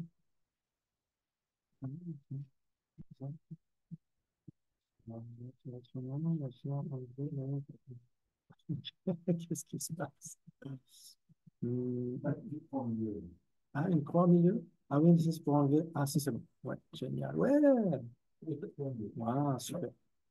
Très bien. Donc, en effet, on a dit que, alors que c'était pour libérer tous les êtres de la souffrance, donc leur ouvrir la cage de la prison samsarique, les réveiller du cauchemar de l'ignorance samsarique, etc. Ouais. OK. Et donc, en effet, c'est là où euh, les paramitas, vous savez ce que ça veut dire? Ça veut dire les perfections. Euh, Donc, c'est ce que vont pratiquer les bodhisattvas. On dira que les bodhisattvas, les vrais bodhisattvas, peuvent posséder les paramitas dans leur continuum. Tant qu'on n'est pas un bodhisattva, on pratique les perfections. Ouais, ça veut dire que c'est ça qui fait la différence. On pratique le Mahayana, on pratique les perfections sans être dans les voies mahayanistes, sans avoir les perfections dans notre continuum. Ouais, c'est là où on s'entraîne, tout simplement. Voilà, vous avez la générosité, bien sûr. Vous avez l'éthique, vous avez quoi? La patience. Ensuite, vous avez, oui, l'effort enthousiaste, la concentration et la sagesse. C'est merveilleux, vous connaissez ça par cœur, hein? Ou la connaissance transcendante, exactement. Tout à fait, exactement. Ouais, c'est l'un des titres d'ailleurs d'un commentaire de sa sainteté du 9e chapitre de Shantideva. Ouais, connaissance transcendante, ouais, chose comme ça. Ok, très bien. Et donc, on s'entraîne à la générosité, on s'entraîne à l'éthique, à la patience, à l'effort enthousiaste, à la concentration et à la sagesse. Mais euh, ce qu'il faut voir, c'est que ce n'est pas parce on a la générosité qu'on a la perfection de générosité. Qu'est-ce qui fait la différence? Bodhicitta, exactement. Même si c'est encore artificiel. C'est-à-dire qu'on peut donner un bout de pain à un animal, une fourmi, je ne sais pas, donner quelque chose à un animal, donner une pièce à un mendiant, etc. Si on le fait sans bodhicitta, c'est de la générosité, c'est déjà génial, c'est super. Et si on le fait avec une attitude de bodhicitta, même si c'est encore issu de l'effort, ça devient la pratique d'une perfection de générosité. Ouais, c'est ça qui fait la différence. Ouais, ouais, ça parle à tout le monde. Ouais.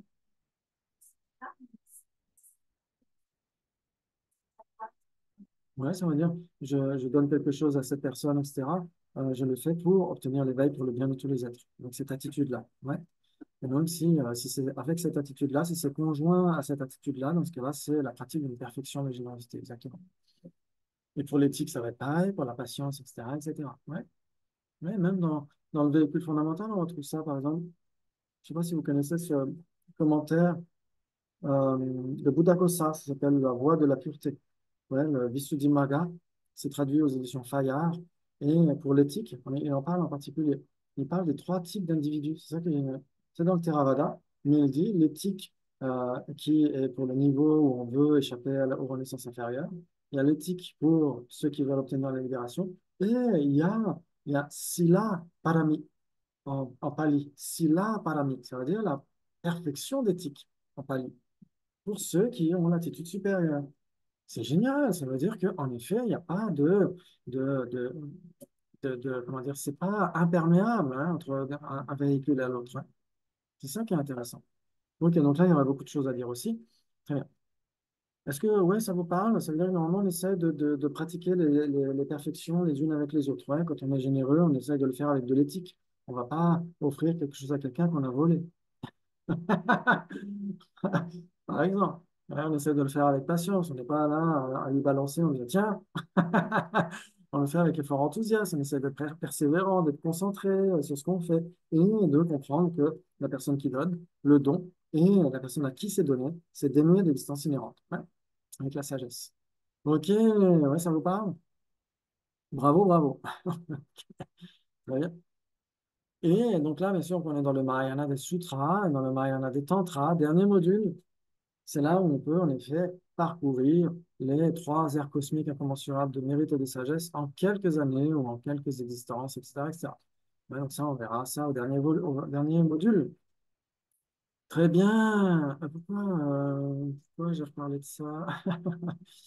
Ah oui, donc c'était pour reparler un petit peu de l'ignorance, etc. Ok, donc ça, c'est pas grave. Ça, c'est pas grave du tout. On pourra en reparler s'il y a besoin. C'est juste pour voir que dans les détails de la roue du devenir, il y a l'ignorance qui est symbolisée par un aveugle et les formations karmiques par un potier, etc. Et pour le karma, on en reparlera du karma, mais simplement pour revenir un petit peu à ces vraies origines. Non seulement on veut les faire disparaître de notre esprit, mais aussi l'esprit de tous les êtres. C'est pour ça que, certainement, j'ai remis ces photos par rapport aux afflictions d'abord et au karma contaminé ensuite. Pourquoi ici du jardinage? Parce que pour comprendre le karma, il faut jardiner. Il faut jardiner, il faut faire des tutos jardinerie pour comprendre le karma. Très bien, donc il y a quatre lois karmiques que vous connaissez par cœur. Paf, pif, paf, pouf.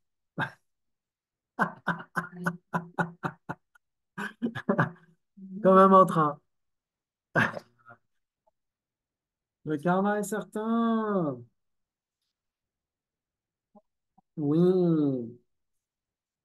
oui, oui, oui. Donc ça, c'était exponentiel. Ouais. Ok, bravo. Très bien, on doit le connaître par cœur. Le karma est infaillible. Qu'est-ce que ça veut dire? Ça veut dire que Sans erreur, bravo. Est-ce qu'il est code C'est vrai. Dieu, Ça veut dire quoi? Ça veut dire quoi? Ça veut dire que, imaginons que vous plantiez un pépin de tomate. Ouais. Est-ce que vous êtes là à vous dire, qu'est-ce que je vais récolter cette année? Ça va être la surprise, ça va être la fête. Ben, je vais découvrir ce que ça va donner. Non, vous savez très bien que si vous avez planté des pépins de tomates, vous aurez des tomates. Exactement. Oui, donc ça veut dire que si vous plantez une graine médicinale, vous aurez une plante médicinale. Vous plantez une graine vénéneuse, vous aurez une plante vénéneuse. Ouais, si vous avez des intentions malsaines, vous aurez des situations désagréables. Si vous avez des intentions saines, vous aurez des situations agréables. C'est l'infaillibilité du karma. Ouais, ça vous parle? C'est juste de la causalité basique, en fait, tout simplement. OK. Ensuite, aucun fruit n'advient sans cause. Ouais. Donc, si on a des cerises, on se dit, bah oui, forcément, ces cerises, elles ne sont pas tombées du ciel, elles sont venues d'un arbre qui lui-même est venu d'une pousse, qui lui-même est venu d'une graine, etc., etc. Ouais. Aucun fruit n'a bien sans cause. Ça veut dire quoi? Ça veut dire que si on veut obtenir quelque chose, il faut planter les causes de cet objet d'obtention. Si on veut obtenir le bonheur, il faut planter les causes du bonheur. Si on veut échapper à la souffrance, il faut se débarrasser des causes de la souffrance. On va simplement prier le Bouddha de le faire pour nous, ça ne marchera pas. Ouais. Ok, ça va? Ouais, super. Le karma s'accroît. Le karma est une grosse courge, petite graine, gros fruit. Ouais. Plus le temps passe, plus c'est exponentiel. Ouais. Ok. Très bien. Et le karma ne se perd pas. Ouais. À moins d'arroser une graine avec de l'eau de javel, la graine donnera des pousses nécessairement si les conditions sont réunies. Ouais, ça, c'est les quatre lois karmiques. Donc, on en reparlera. Il y a un module là-dessus. Ok. Très bien. Et donc là, on va essayer de parler un petit peu des vœux de Bodhisattva. On a encore un peu de temps. C'est super cool.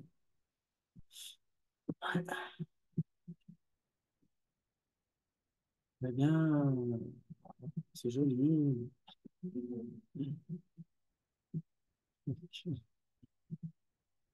Et donc, on a dit en effet que l'attitude supérieure, c'est pas simplement rechercher le bonheur pour soi-même, c'est rechercher le bonheur pour tous les êtres, sans exception. Les êtres humains et non humains. Ouais, il y a aussi des chiens, des chats, etc. On peut penser à tous les êtres sans exception. C'est très important. S'il n'y a pas cette impartialité, il y a pas bodhisattva, c'est impossible. Ouais, on ne va pas dire, je vais obtenir l'éveil, d'accord, mais pour lui, non. Lui, peut-être. Non, c'est pour tout le monde, sans exception. OK. Et donc, pour les êtres qui peuvent le multivers de Doctor Strange.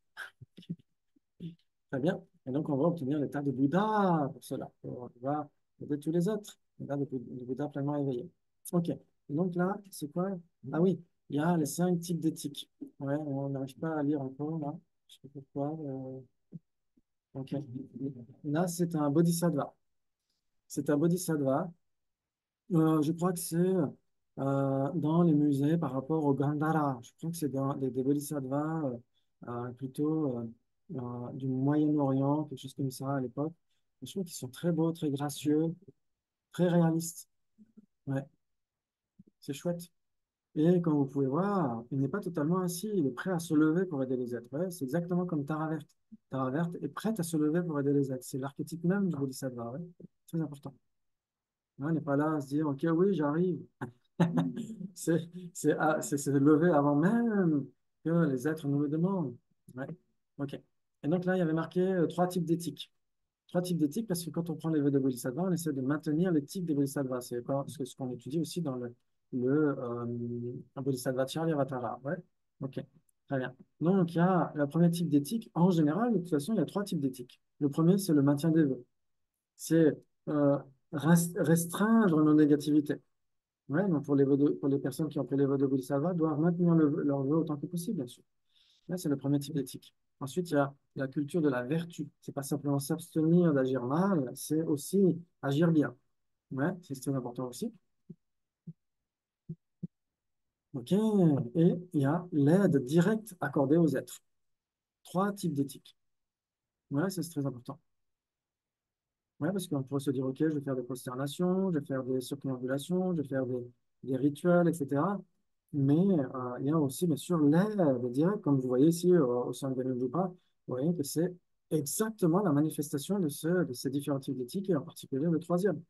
L'aide directe accordée aux aides, c'est très, très important, c'est primordial. Ouais, ok. Et donc, il y a les vœux de Bodhisattva qui sont tout à fait en accord avec ces différents types d'éthique. Vous avez les 18 vœux racines qui sont le maintien des vœux.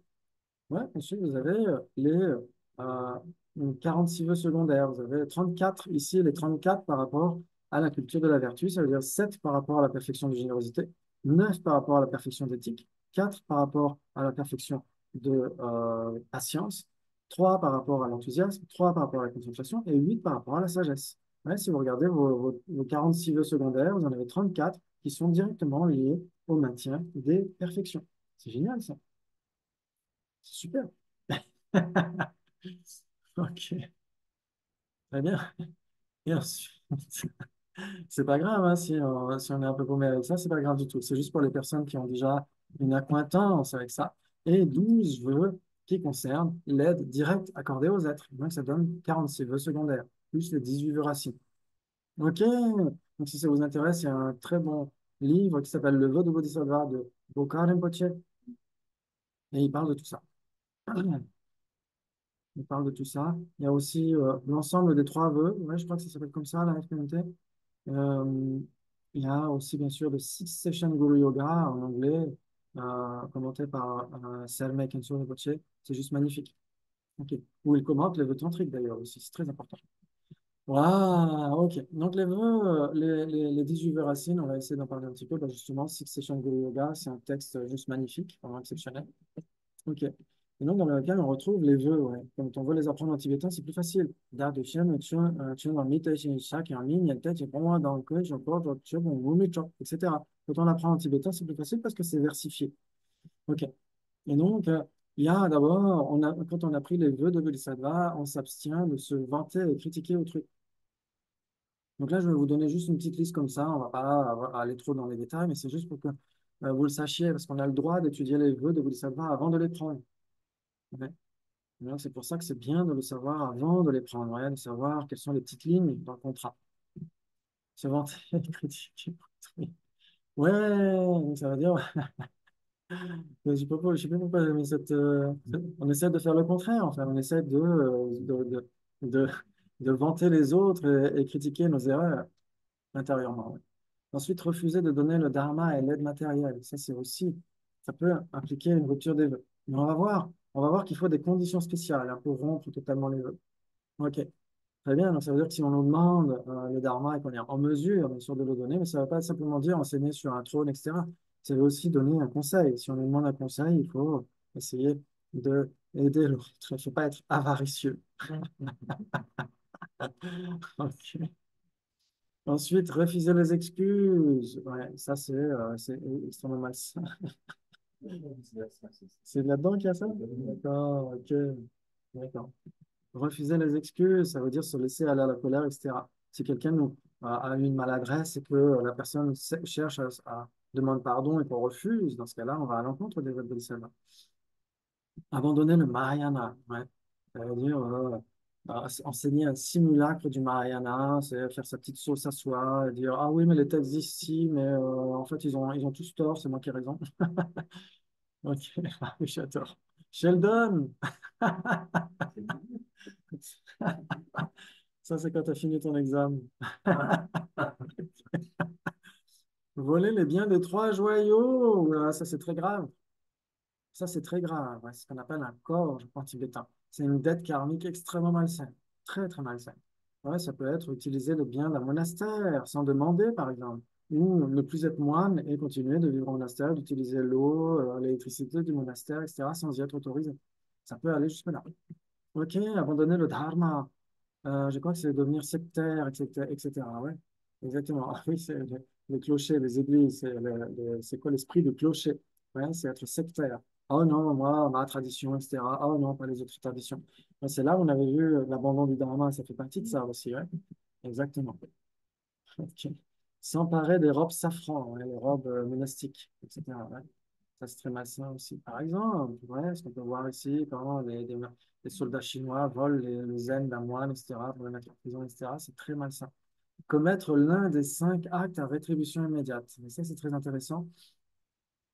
Qui sont d'ailleurs, vous les connaissez par cœur. Tu es faire couler le sang d'un Bouddha avec malveillance, tuer son père ou sa mère.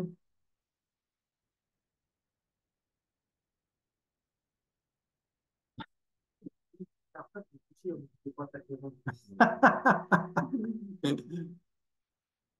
Il y a aussi quoi? Oui, le schisme vient de la Sangha. Exactement. Et puis, il y avait quoi? Il y avait normalement tuer un arabe, non? Ouais, quelque chose comme ça. Exactement. Donc, il y a les 5 actes à rétribution immédiate. Il y a aussi les 5 actes proches de cela, mais c'est pas la peine d'aller trop dans les détails. Donc, pourquoi rétribution immédiate? Ça veut dire que c'est tellement lourd comme causalité qu'on va en recevoir les fruits immédiatement après cette existence. Et c'est des fruits très malsains, bien sûr, hein, très, très difficiles. OK. Donc après, il y a des débats par rapport à ça. Est-ce qu'on peut toujours poser le schisme dans la Sangha? Est-ce que c'était que quand le Bouddha était là? Certains vont dire oui, c'est que quand le Bouddha était là. Maintenant, il n'y a plus ce risque-là. Il y a des débats par rapport à ça. Ouais. Donc, L'assemblée, c'est l'assemblée monastique. Oui, exactement. Monastique. Exactement. Tout à fait. Ouais. OK. Donc, on s'abstient de commettre ces actes à rétribution immédiate. Pourquoi? Parce que si on prend les voies de Bodhisattva, c'est pour continuer la voie à suivre, hein, la voie spirituelle. Mais si on commet ces actes à rétribution immédiate, notre pratique de la voie va être totalement interrompue pendant des ères cosmiques dans les renaissances inférieures. Donc, ça ne sert à rien de se dire je vais obtenir l'éveil pour le bien de tous les êtres. Et si on commet ces actes-là, ça nous empêche d'accomplir le bien de tous les êtres, hein, pendant très longtemps. Entretenir des vues fausses délibérément. Ouais. C'est pas simplement, bah, je ne sais pas ce que c'est que la vacuité, donc je ne vais pas lire la vacuité tout de suite parce que ça ne me parle pas. C'est pas du tout ça. Ouais, c'est entretenir des vues fausses délibérément. C'est se dire, ah si, l'interdépendance, la vacuité, c'est la réalité, l'interdépendance, etc. Mais non, non, je ne veux pas m'en préoccuper, je veux rejeter cela. Ouais, par fermeture d'esprit, etc. Ok. Entretenir des vues fausses. Alors pourquoi est-ce que j'ai mis cette image-là? Non. Ok, mais ouais, peut-être. Peut-être, c'est possible. Ouais. Ça peut être aussi des vues fausses par rapport à la causalité karmique, etc. Ouais.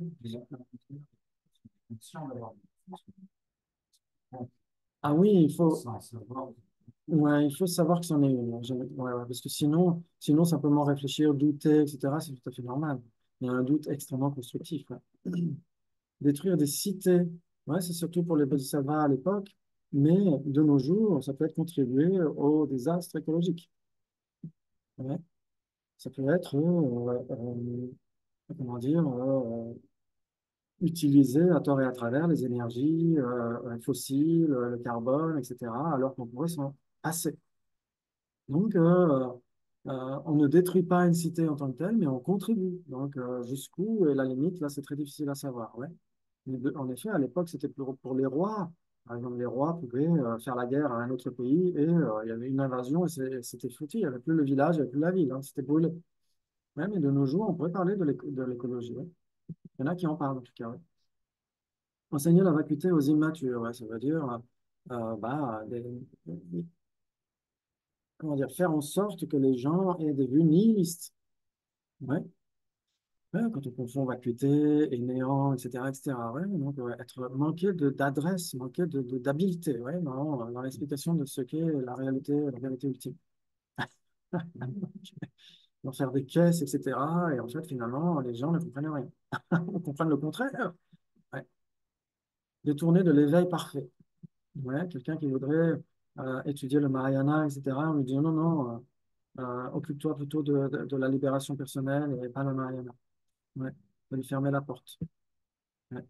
Poser l'abandon des vœux de Pratimoksha. Ouais, dire aux personnes, ah, bah, puisque tu es un bodhisattva, tu ne devrais pas te préoccuper de l'éthique de la vie monastique, etc. C'est soit tu es un bodhisattva, soit tu es un moine. Ça, ce serait totalement incompréhensible. Discréditer le Pratimoksha, donc le véhicule de libération individuelle. Euh, Moi, j'ai tendance à penser, mais ce n'est pas. Sa sainteté le dit, hein, sa sainteté dit que Hinayana, c'est péjoratif. Mais j'ai tendance à le penser aussi. Hina, ça veut dire petit en sanskrit.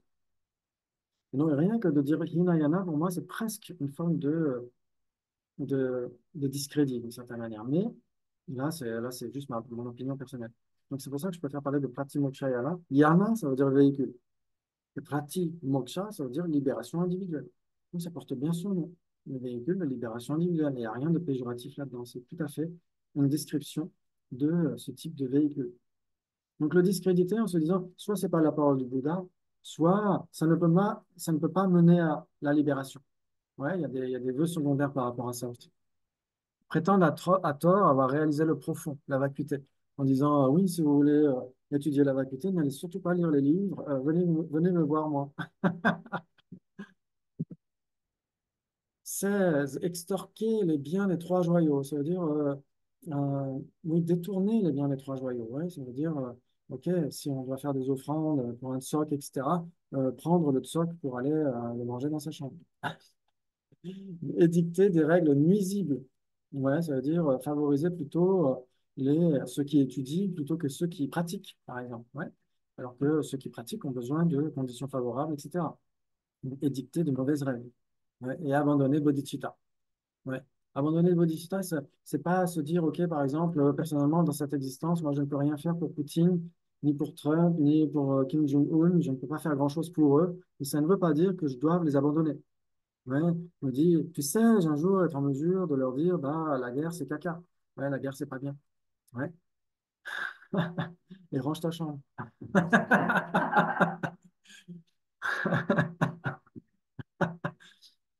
Et donc, ça ne veut pas dire abandonner Bodhisattva. Abandonner Bodhisattva, ça veut dire je n'atteindrai pas l'éveil pour cette personne. C'est abandonner une personne. C'est vraiment horrible. OK. Donc, ces deux ici, 9 et 18, si on les a dans notre continuum, on brise les vœux de Bodhisattva. Ça veut dire qu'il n'y a pas besoin d'autres conditions. Entretenir des vues fausses de manière délibérée et abandonner bodhicitta, là, on brise ses vœux de bodhisattva automatiquement. Ouais, contrairement aux antibiotiques, c'est automatique. Ouais. Et donc, ça veut dire que les vœux de bodhisattva sont rompus. Et donc là, il faut les reprendre, puisqu'on ne les a plus dans son continuum. Ouais, les vœux de bodhisattva, c'est comme un fil d'or. Ouais, il peut être tordu, etc., mais on peut le redresser. Ouais, il peut même être brisé, mais on peut le refondre pour le refaire. Ouais. Mais malgré tout, il garde une certaine fragilité. Ouais, c'est ce que disent les textes. Ils disent, si on rompt les vœux de Bodhisattva, on ralentit de plusieurs heures cosmiques notre progression sur les voies d'accumulation, de préparation, etc. Donc, entre un membre brisé dont l'os s'est réparé et un membre dont l'os n'a jamais été brisé, il vaut mieux avoir une seconde option. Ouais, c'est le même principe. Là, le profond. Tiens, j'ai fait une erreur, ouais. J'ai mis là, mais c'est le. Ouais, exactement. Le profond, c'est la vacuité. Ouais, j'ai fait une faute de français là. Ouais, parce qu'en fait, c'est une traduction littérale du tibétain. Mm, exactement. C'est comme l'incité, la vacuité, la vérité ultime, exactement. Oui, tout à fait. Mm. OK. Et donc, ça veut dire que pour ces deux-là, pour le 9e et le 18e, il n'y a pas besoin des quatre liens afflictifs. On va voir de quoi il s'agit pour les briser. Ouais, c'est automatique. Donc, les quatre liens, c'est de quoi est-ce qu'on parle quand on parle des quatre liens? Kunchi en tibétain. Kunchi, shi, les quatre liens. Ouais, OK. Le premier, c'est ne pas y voir une faute. Ça veut dire qu'on a pris les voies de Bodhisattva et on se dit, par exemple, bah, je m'élève moi-même, je critique l'autre en disant, oh, les autres, ils enseignent mal, moi j'enseigne super bien, etc. Et si on n'y voit pas une faute, se dire, ah, mais non, il n'y a pas de faute. Dans ce cas-là, c'est le lien le plus grave. Ouais. Ensuite, je vous enverrai le diapo. Hein. Ensuite, ne pas s'en abstenir, ne pas chercher à s'en abstenir. Ça veut dire qu'on y va à fond, hein, la tête dans le guidon, on se dit, ah, mais ça, on fait par son plan. Et on se dit, ah, je vais bien leur dire que moi, je fais bien et les autres font mal, etc. Ouais, on ne cherche pas à s'en abstenir. On s'en réjouit. Ouais, on se dit, ah, j'ai bien fait. C'est super, j'ai bien fait, je suis content de moi. Ni dignité, ni décence. En fait, entre-temps, j'ai changé par rapport à la traduction. Par exemple, la vénérable Tuten Chodron, au lieu de parler de honte, elle parle d'intégrité. Et à l'époque, moi, je parlais de dignité, mais en fait, intégrité, c'est mieux. Donc là, il faudrait rajouter ni intégrité, ni décence. C'est quoi l'intégrité? C'est ce qu'on appelait avant le facteur mental de honte, mais c'est un peu mal traduit. C'est s'abstenir de commettre des négativités eu égard à soi-même. C'est ça l'intégrité. Se dire, bah non, ça ne me correspond pas, je suis un pratiquant, une pratiquante, etc. Et donc, ce type d'activité ne me correspond pas. Ouais, ce n'est pas ce que je veux, je ne me retrouve pas là-dedans. Ouais, c'est ça l'intégrité. Et la décence, c'est eu égard aux autres. Que diraient les autres s'ils me voyaient faire agir de manière malsaine, etc. Ouais. Et donc, avant, on parlait d'embarras et de honte, mais c'est très difficile à traduire. J'avais demandé à Christian Charrier, et pour lui, c'était pareil, c'était difficile à traduire. Ça en tibétain. Et Charrier, ouais, l'intégrité et la décence, ça me semble plus juste. Mais après, c'est à vous de voir ce qui vous convient le mieux. En tout cas, c'est s'abstenir d'une négativité, eu égard à soi-même, eu égard aux autres. Ouais, ce sont les quatre liens afflictifs. S'il y a les quatre, les vœux sont rompus. Ouais, si on parle de 18, etc., si vous enlevez le 9e et le 18e, pour les autres, quels que soient les autres, s'il y a les quatre, les vœux sont rompus. OK, très bien. Voilà, l'accord est cassé. Oh là là, il y a des effets spéciaux, on s'éclate. Oui, Donc, bien, Michel. oui, exactement. Donc, comme ça, OK, genre, vidéo, audio, oui, c'est une bonne idée. c'est mieux. Exactement. C'est où il y a les audios. Voilà, ce sera exactement le même fichier. Ouais, tout à fait. Très bien. OK. Ça, c'est quoi? Je crois que c'est un truc genre le symbole un truc toxique ou quelque chose comme ça. Ouais, c'est bactériologique, etc. Parce qu'on parle des quatre liens afflictifs. Ouais, s'il y a les quatre liens, alors là, on a rouge partout. Ouais, les vœux sont brisés. OK. Par contre, si on a soit le 2, soit le 3, soit le 4 uniquement, c'est un, c'est une contamination. Alors, c'est pour ça qu'on parle de ça, c'est parce qu'on parle en tibétain de contamination. Ouais, c'est une contamination basique. C'est-à-dire qu'on peut réparer. On peut confesser, etc. Ouais, ok. Par contre, si, en effet, ça veut dire que si on voit que notre acte est malsain et qu'on y voit une faute, dans ce cas-là, en effet, c'est une contamination mineure. Ouais, ok.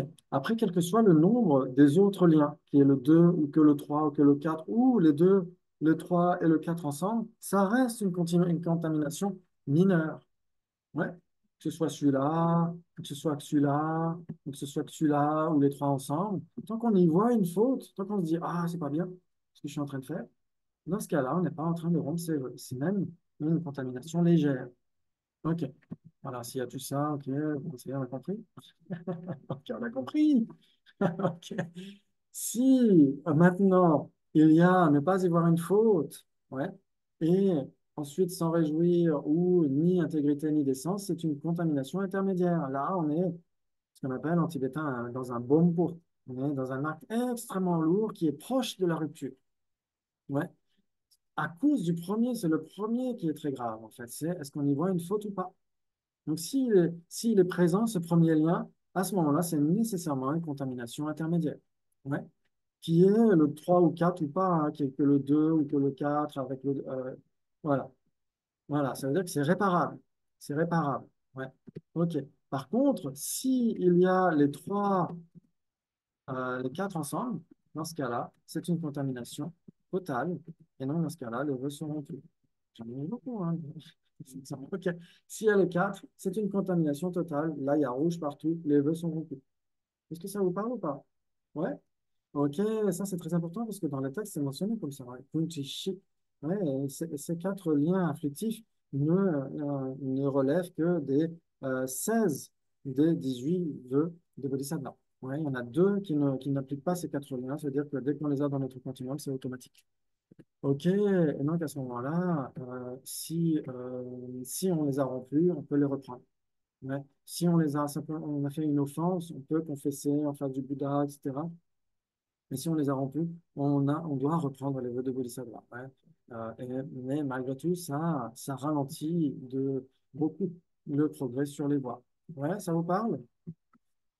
Ok, donc ça, c'est important à savoir. Ouais. Donc, je corrigerai juste intégrité, tout ça, et puis j'enverrai le lien à Michel, comme ça, il vous le donnera aussi sur le site où il y a les mêmes audios, etc. Ok, est-ce que ça vous parle tout ça? Donc, on a le Lamrim de A jusqu'à Z, et euh, on a justement ces différents types d'attitudes qu'on essaie de cultiver. Euh, et donc, comment est-ce que vous faites pour cultiver la première attitude? Comment est-ce que vous faites parce qu'il faut bien commencer quelque part. ouais, dans la voie spirituelle. Bien sûr que c'est important, pendant qu'on essaie de pratiquer, on essaie d'étudier, etc., de savoir de quoi il retourne, etc. Mais dans votre vie, de manière pragmatique, comment est-ce que vous faites, vous, pour cultiver la première attitude? L'attitude initiale. S'abstenir d'innégativité. Oui. On est pris des vœux ou pas, de manière générale. Ouais. Ouais. OK. Ouais. OK. Je me dis que mon pire ennemi a peut-être été ma mère et que je vais pas le critiquer. Par exemple, exactement. Et parfois même notre pire ennemi, c'est notre mère. Non, je rigole. Ah, aujourd'hui, dans le jour de la fête des mères. Non, je rigole. En Belgique, c'était la semaine dernière. Ah, ça va alors. Ah, ben ça va, Oui. on peut le dire alors. OK. Oui.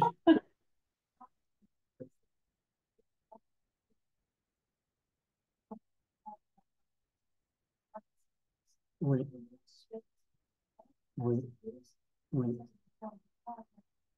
Ah oui. Alors, le point de départ, en effet, que tous les êtres veulent échapper à la souffrance, en effet, on pourrait dire que ça peut être un point de départ d'une certaine manière, parce que si on regarde le lamrim, attitude initiale, attitude intermédiaire, attitude supérieure, en fait, le lamrim, tout l'ensemble du lamrim est avec un regard de l'attitude supérieure. C'est ça qui est intéressant. C'est comme si vous regardiez un escalier depuis le palier du haut. Ouais, c'est ça qui est intéressant. Ouais, on a pris des images d'un escalier qui part d'en bas et nous on le regarde d'en bas, etc. Mais en réalité, le Lamrim, il a déjà la perspective du Mahayana. Ouais, et donc c'est là où on avait parlé de l'intention ultime du Bouddha, c'est de nous amener vers le Mahayana, etc. Et donc en effet, dès le départ de notre pratique spirituelle, c'est important de cultiver l'altruisme, en effet. Ouais, et se dire que tous les êtres souhaitent échapper à la souffrance. Ouais. Donc, euh, en effet, pour développer l'attitude initiale, se dire, essayer de contempler les souffrances des renaissances inférieures, non? Comment est-ce qu'on pourrait chercher à échapper à quelque chose qu'on ne connaît pas bien, ouais, à un danger qu'on ne connaît pas. Ouais, donc se dire, OK, il est tout à fait possible, pourquoi pas, qu'il y ait des renaissances inférieures. Mais on voit l'une des renaissances inférieures, on voit l'existence animale. Ouais, OK. Et donc, on peut facilement voir les souffrances de ces êtres. Il suffit d'imaginer ou de voir des photos, des reportages, etc., etc. Ouais, là, il y a de quoi faire. Ouais, si vous regardez avec l'association L214, il y a de quoi faire. Ouais. OK. Et donc, de se dire, OK, je ne veux pas de ça. Ouais. C'est très important. Et donc, qu'est-ce qui nous empêche de, de vivre cette situation-là? Juste quelques battements de cœur, juste quelques respirations. Qu'est-ce qui m'empêche, moi, de renaître dans les mondes inférieurs, etc. Juste le temps qui me reste dans cette vie-là. Ouais, et donc, je ne sais pas si j'aurai pas des graines qui vont soudainement germer, etc. Même si j'essaie de faire autant que je peux maintenant, d'essayer de faire le bien autant que je peux. J'en sais rien, peut-être que le jour où je serai à l'hôpital, etc., que mon pire ennemi se trompe de porte et frappe à ma porte. Et là, ah, quelle horreur. Et là, l'aversion. Imagine que Poutine arrive, se trompe de porte, il voulait donner des soins à des malades, etc. Et il se trompe de porte et il entre dans ma chambre. Et là, je vois Poutine et l'aversion, la colère. Et ça y est, je remets dans les mondes inférieurs. Bravo, Vladimir. Désolé. C'est la fin de la journée, c'est normal. OK. Ouais, qu'est-ce qui garantit que je ne vais pas renaître dans les mondes inférieurs? Ouais. Et donc, en effet, qu'est-ce qu'on fait de notre esprit maintenant? Et c'est pour ça, moi, ce qui m'inspire beaucoup, c'est l'une des strophes du Lamtso Namsum, de la Kappa, ouais, les trois aspects principaux de la voix. Là, quand tu dis De Jonie, c'est la longue va. Yi la gombe tsendi nanche do.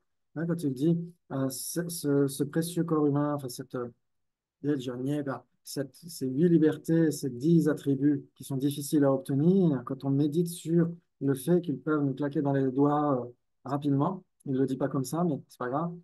Et à ce moment-là, on se dit, mais qu'est-ce qui va se passer après?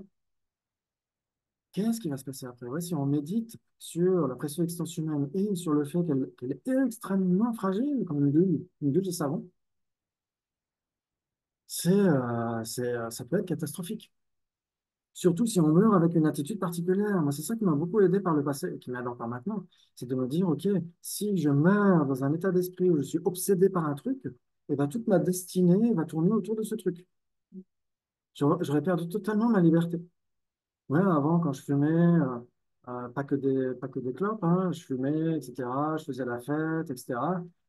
Et pour me sortir de ça, j'essayais de me dire, mais imaginons que j'étais vraiment obsédé par les plantes, etc., enfin, par ces plantes-là en particulier.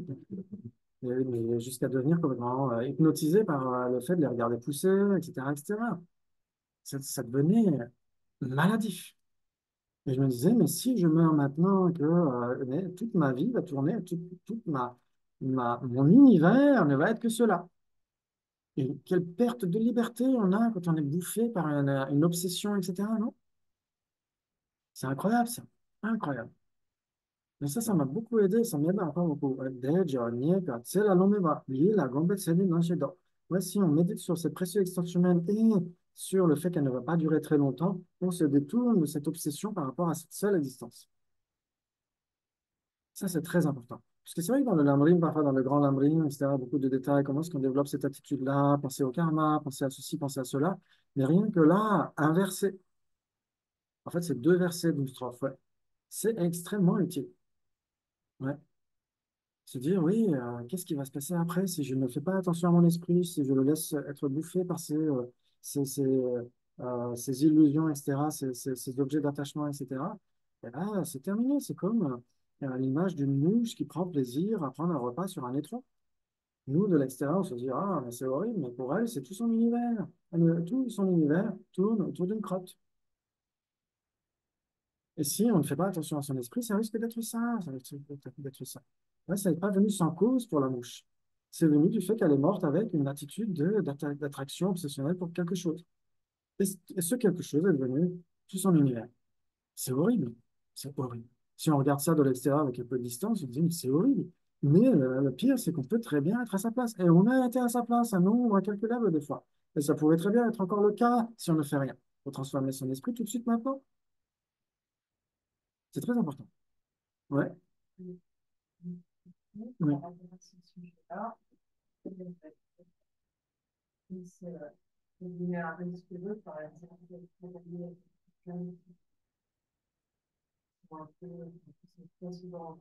Mm.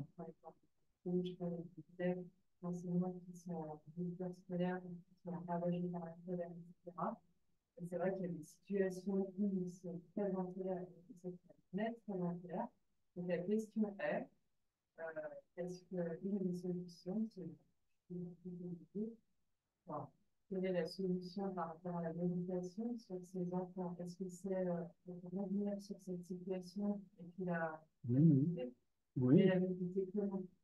oui, oui, on essaye de. Alors, la question de Karine, c'est par rapport aux enfants qui sont en colère, etc., parce qu'elle est enseignante et pour des enfants qui décrochent, et qui ont des difficultés pour gérer la colère, etc. Euh, c'est de méditer sur la compassion. Ouais, de voir que la colère, comme nous, on est en colère, ça nous bouge complètement et est dans un état très difficile à gérer, non? On rumine, on ressasse, etc. Et on voit plus rien d'autre. On est vraiment à l'intérieur, on ressasse, on rumine, etc. Et la colère nous fait beaucoup de mal, elle détruit le système immunitaire et elle nous fait perdre le sommeil, l'appétit, etc. Et elle plante les causes de renaissance extrêmement douloureuses, où la colère va devenir un autre univers. La colère, la version. Là aussi, en colère, Ah oui. ma question. Alors, oui. Oui, c'est ce que dirait Maturika par rapport à la résonance empathique. Mais la résonance empathique, si on ne fait pas attention à ça, on peut se laisser bouffer par une affliction parce qu'on l'observe chez quelqu'un d'autre. C'est intéressant, ça. Moi, ça m'est arrivé une fois aussi quand j'étais à ce fameux supermarché avant d'arriver à Nalanda.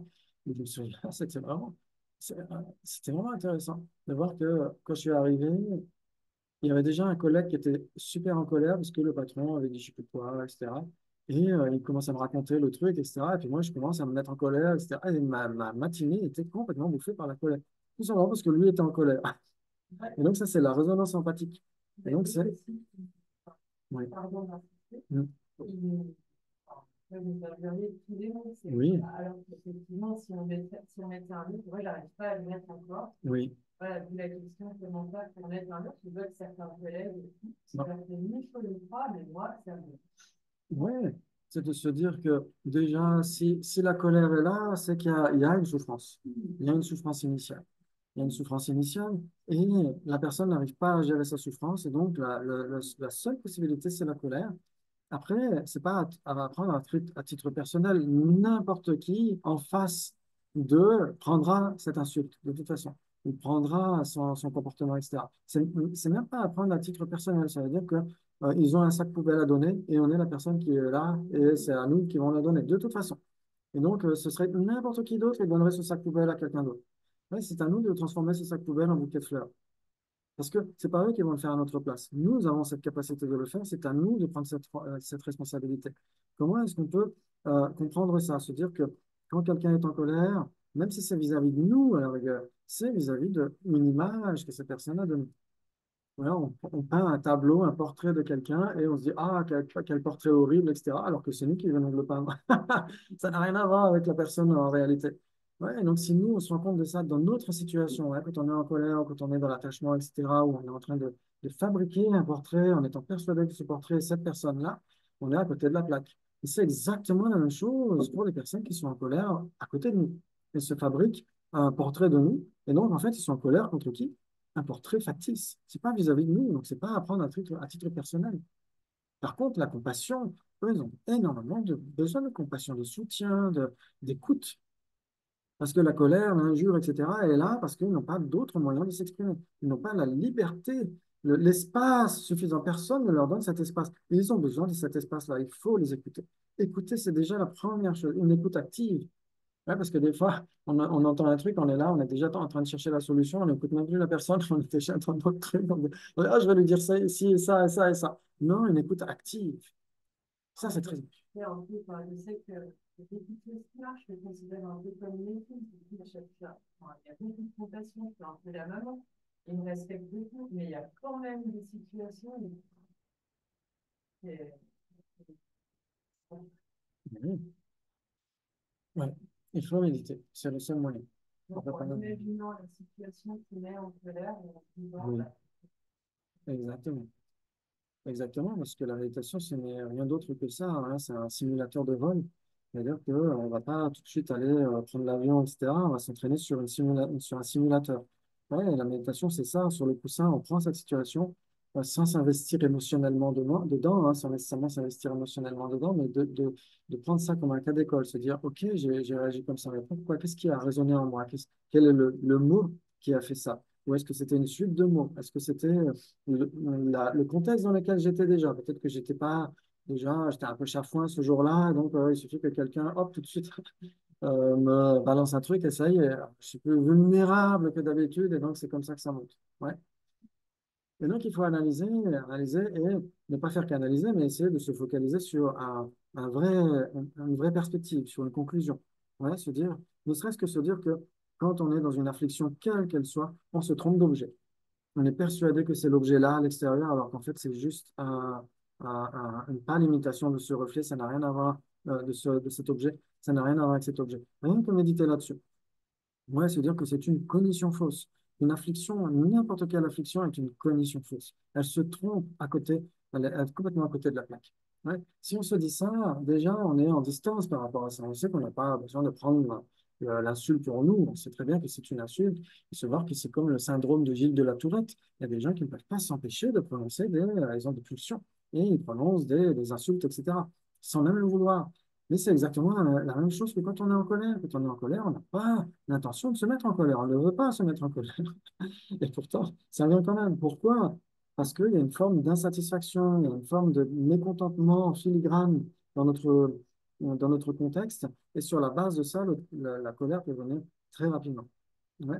Et donc, il y a aussi la résonance empathique. Ouais. Quand on est en face de quelqu'un qui a une émotion particulière, on va la générer aussi. Ouais. Mais aussi méditer sur la compassion. Sur la compassion. Ils ont besoin d'amour. Ils ont besoin d'amour. Ils n'ont pas besoin de bouddhisme. Ils n'ont pas besoin du nirvana. Ils n'ont pas besoin. Ils ont juste besoin d'être écoutés. Ils ont besoin d'amour. hein, une soif irrépressible d'amour. Ça, c'est très, très important.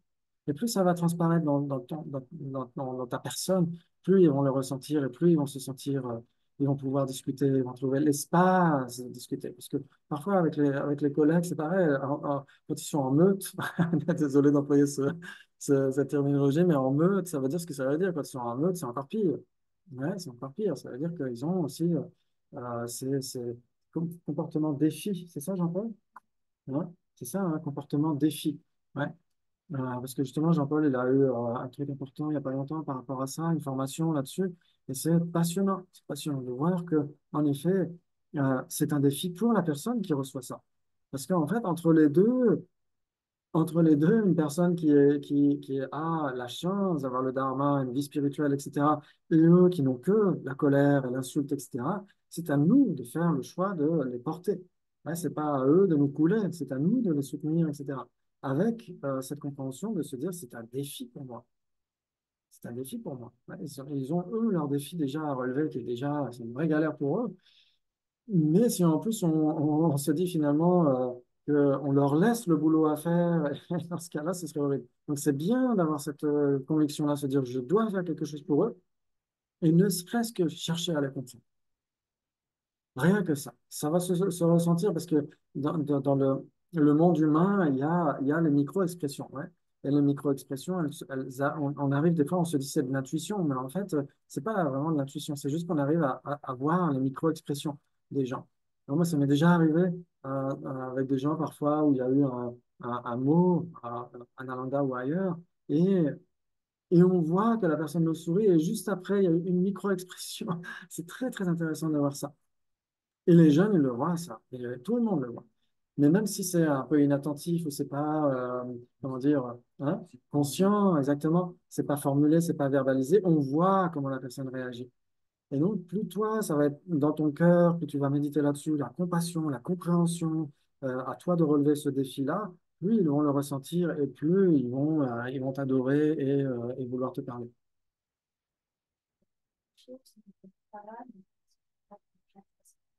Ouais. Ça passe aussi société chez moi, Ouais. aussi en relève aussi Mm. la société entière. Oui. Alors, face à la Mm. ça m'arrive. Mm. Moi, ça me fait commencer à rabaisser mon école. Mm. Donc, vraiment, on dit, ok, j'ai quelque chose à réaliser. Donc, c'est là, descendu. Donc, ça, c'est une bonne chance pour moi. Et puis, que je le garde comme une éducation. Ouais. Donc, Exactement. les familles puissent tous ces êtres qui sont dans la difficulté, puissent finalement m'occuper plus tard dans les difficultés, mais jamais les abandonner, qui gardent plein de cœur. Tout à fait. Je ne peux pas sur le temps, c'est pas de la place, Oui. mais je garde un petit peu de discernement sur Axe. Exactement. C'est ce qui évite la détresse empathique. Parce que Mathieu Ricard en parle aussi dans Plaidoyer pour l'altruisme. Il dit que les burn-out, qui sont très nombreux dans le monde de l'enseignement, etc., le burn-out est là. Pourquoi? Parce qu'il y a une forme de détresse empathique. Ça veut dire que si on n'arrive pas à faire quelque chose, il y a comme une forme de blocage. Et on se dit, bah, finalement, je n'arrive pas à solutionner. Et finalement, on finit par chercher à aider l'autre parce qu'on ne supporte plus le spectacle de sa souffrance. C'est incroyable. Alors que si, en effet, Mathieu Ricard a montré ça, et, avec l'IRM fonctionnel, avec ce qui se passe dans le cerveau, etc., il a montré que quand il médite sur la compassion, exactement ce que tu fais, Sandrine, où il englobe les êtres dans une forme de bulle, etc., en se disant, tu sais, faire quelque chose à l'avenir, c'est plus du tout les mêmes aires qui s'activent dans le cerveau. Et c'est plus du tout l'occasion pour la détresse empathique et le burn-out de survenir. Ouais, donc ça veut dire que même si tel ou tel jour, on n'arrive pas à faire quelque chose, parce que tout simplement, on manque de temps, on manque d'argent, etc., on manque d'espace pour les jeunes, etc., au moins se dire, puisse-je être en mesure de le faire un jour. Moi, j'ai vu la différence entre l'école publique et l'école privée. Il n'y a pas si longtemps, l'année dernière, quelques mois, Nalanda avait été sollicité pour aller voir comment ça s'appelle, les apprentis d'auteur. Ouais, et là, on voit une immense différence. On voit que, il y a de l'argent et donc il y a des moyens et donc forcément il y a des ressources humaines. C'est-à-dire que Et les pions, c'est pas des pions, c'est des vrais éducateurs, jour et nuit. Ouais, les profs, c'est des vrais éducateurs. Ils mangent avec les gamins, ils discutent avec les gamins, ils blaguent avec les gamins, et ils se tutoient, etc., etc. Et enfin, moi, j'étais halluciné parce que j'ai jamais connu l'école privée. Je connaissais que l'école publique. Halluciné. J'ai des copines qui sont, enfin maintenant, Pascal est à la retraite. J'ai des copines qui étaient dans le milieu professionnel et je leur ai dit, mais j'ai pensé qu'à vous tout le temps. Je me suis dit, vous seriez au paradis de l'enseignement ici, là. Parce qu'il y a des moyens. Et il y a de l'espace. Par exemple, quand un gamin sort de la classe, on ne lui dit pas, on se dit, s'il a besoin de sortir de la classe, c'est qu'il en a besoin. Et quand il revient en classe, c'est parce qu'il en a envie. C'est pas parce qu'il le doit. Donc, ils ont une compréhension totale de l'enfant. C'est juste magnifique. Moi, j'étais halluciné, j'avais les yeux qui brillaient pendant des semaines en pensant à ça. Je me suis dit, waouh! Et grâce à ça, les problèmes peuvent vraiment s'arrêter à l'avenir. Si vraiment on donne des moyens, donc ça, bien sûr, c'est un problème, mais si on donne des moyens, si on veut investir, il faut investir dans l'éducation. Il faut investir dans l'éducation. C'est le meilleur des investissements. Quand on voit ces gamins qui sont bien dans leur peau, et pourtant, ils ne sont pas tous dans des situations jolies, jolies, hein. Il y en a qui sont au foyer parce qu'ils ne peuvent pas aller dans la famille. Parce que le week-end, s'ils vont dans la famille, c'est catastrophique. Ouais, et donc, ils sont au foyer. Mais ils sont au foyer, ils peuvent décorer les couloirs comme ils le veulent. Moi, j'ai vu Goldorak, j'ai vu Avengers, tout ça, j'avais envie d'être avec eux. Je me suis dit, waouh, c'est super, ils peuvent décorer comme ils veulent. Les filles, elles ont un stand, elles ont une pièce pour se faire une petite beauté, pour se faire des... C'est génial. Et c'est vraiment des éducateurs jour et nuit. C'est pas des pions. Ça n'a rien à voir. C'est juste... Et là, on se dit, waouh. Et il y avait même, à un moment donné, quand on a visité dans la cour d'école, il y a un gamin qui est venu voir Léa, qui s'occupe un petit peu de leur donner une orientation un peu sur le monde, et donc sur les religions, etc. Et le gamin, il a demandé à Léa, il a dit, est-ce que vous pouvez vérifier si mon poème est super, s'il est bien? Et en fait, c'était un poème de remerciement à ses profs. Nous, on était là, on avait presque les larmes aux yeux. On s'est dit, waouh, c'est juste magnifique, quoi. Magnifique.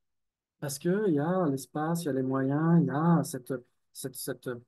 euh, enfin, il y a tout ce qu'il faut, quoi. C'est juste magnifique. Ouais, il y a des vidéos aussi par rapport à ça. Ça s'appelle L'école de demain, ouais, sur Arte. Et on voit à quel point si on donne tout l'espace, si tout est construit autour de l'enfant, ça change tout. Enfin, j'imagine que dans les milieux pré-sociaux, comme pour Jean-Paul et Anne-Catherine, j'imagine que ça va faire une différence énorme de tout construire autour de l'enfant, de chercher à le comprendre, quelle est sa situation.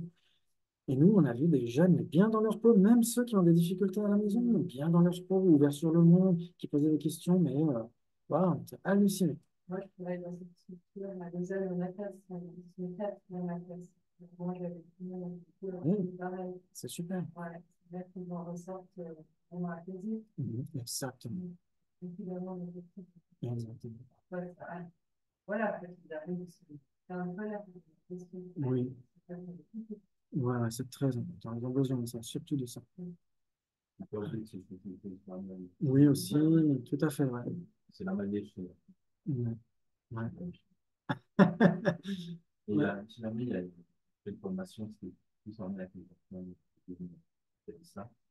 Et pas tout. Pas tout. Ça des difficultés de ce niveau jugement. La fondation et Equinox peuvent pas une compresse qu'on va aller à l'échapper. C'est en lien spécifiquement avec le comportement des filles. Ouais. Très intéressant. Très, très, un peu, ça va pas du tout. Il y a aussi des slides, il y a aussi des... Je croyais qu'il était chaud. Voilà, tout le truc. Et il y a aussi des références cinématographiques, des dessins animés. Ouais, c'est bien, ouais. Et puis, lui, c'est Prince Flam. Non, Capitaine Flam. Capitaine Flamme? Capitaine Flam, sa référence, c'est Capitaine Flam. Ah, génial.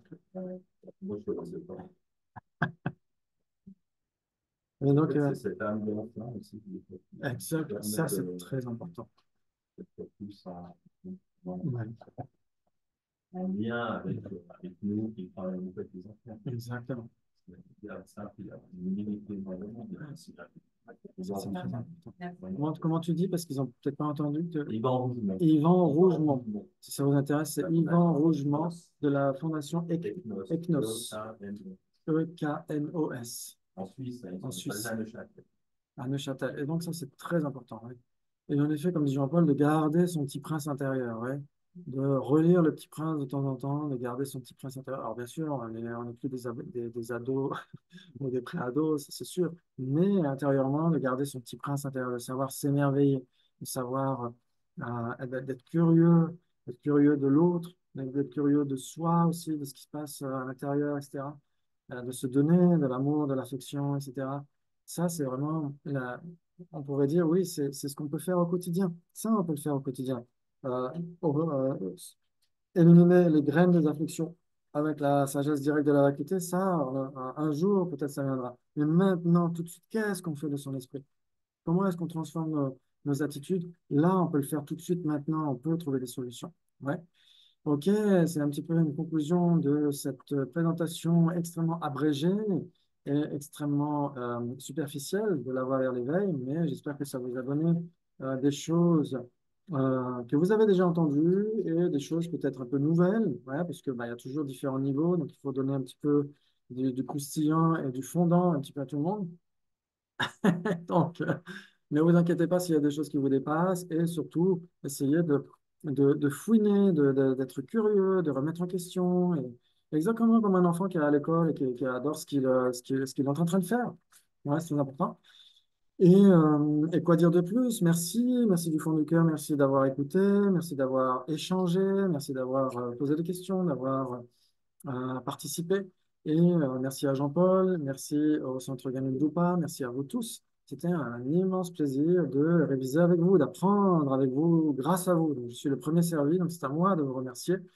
On se retrouvera au mois de septembre pour le module 4, le gourou. Ah, oh là là, il y a du lourd, ça veut dire, justement, gourou en sanskrit, ça veut dire lourd. Ça tombe bien. En qualité, exactement, ça ne veut pas dire lourdingue, ça veut dire lourd en qualité. Et donc, on verra des choses intéressantes. Ah, d'ailleurs, Non. avant les médicaments, juste je profite de la parenthèse. Oui. Juste la parenthèse, si jamais, ce serait bien qu'on trouve un squat pour Jimpa au mois de septembre, parce que nous, on ne sera pas là. Ah oui, On sera absent. Donc, si quelqu'un a disponible une chambre, je teste ou même un bord de canapé. un canapé. Au mois de septembre, c'est quoi les dates en Oui, tête? je peux les avoir là. Ça doit être. En septembre, si jamais vous avez de la place. Alors, qu'est-ce que c'est en septembre? C'est. Voilà. Septembre Martigny, c'est à la fin du mois. C'est 28, 29, 27, 28, 29. Donc, en fonction. Alors, j'ai pas les billets d'avion. Il y a des chances que je rentre le lundi, de toute façon, parce que si c'est dans la région ici, il faut prendre le train et ensuite prendre l'avion. Donc, ce ne sera pas le dimanche soir que je rentrerai. Donc, il y aurait besoin du vendredi soir, du samedi soir, du dimanche soir. Si vous trouvez, si vous avez. Ouais, si vous êtes là, et voilà, je ne prends pas beaucoup de place. Et On fait des mouvements, donc ouais, c'est pas la cuisine. je peux faire les momos en plus. Exactement. Et donc, ça a été extrêmement méritoire en fonction de nos motivations diverses et variées. Et donc, on peut dédier ces mérites parce que les mérites, c'est un petit peu comme du lait. Si on ne les dédie pas, ça caille. Et donc, après, c'est pas bon. Ouais. Et donc, il faut les dédier tout de suite, maintenant, avec la sagesse de la vacuité et avec des motivations extrêmement nobles, extrêmement vastes, mais aussi pour des choses qui vous semblent appropriées tout de suite maintenant. Ouais, pour vos proches, pour les personnes malades, pour les personnes seules, pour les personnes en colère, pour les personnes qui aident les autres, qui ont besoin d'être aidées aussi, de s'aider elles-mêmes et d'aider les autres, et d'être dans les comportements prosociaux encore, encore et encore, parce que nous avons besoin de ça, nous avons tous soif d'amour avant tout. C'est très, très important. Et donc, on peut dédier aussi à la longue vie, à la santé adamantine des grands maîtres pleinement qualifiés comme sa sainteté, le Dalai Lama, pour l'éveil de tous les êtres, que tous les grands maîtres pleinement qualifiés comme la Sepa Rinpoche puissent revenir le plus rapidement possible pour continuer à nous guider sur la voie vers l'éveil, que tous les conflits, toutes les guerres, les épidémies, les catastrophes naturelles puissent cesser le plus rapidement possible, que les droits humains et non humains, des animaux, et du vivant en général, de la planète, soit respecté le plus rapidement possible, que tous les enfants, garçons et filles, aillent à l'école et obtiennent une éducation éclairée du cœur comme de l'esprit, car, comme disait Victor Hugo, l'esprit se nourrit de ce qu'il reçoit et le cœur de ce qu'il donne. Merci beaucoup. Merci, à la prochaine fois. Prenez bien soin de vous. À bientôt. De même. Merci, ciao, ciao, à la prochaine. Et donc, ce sera sur les Merci. informations, vous aurez les diapos, vous aurez tout ça. Merci à vous, à bientot, à la Au revoir la prochaine. Belgique.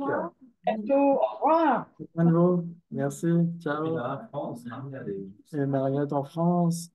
Oui, aussi. Ah, il y a toute l'Europe. Ciao, merci, au revoir.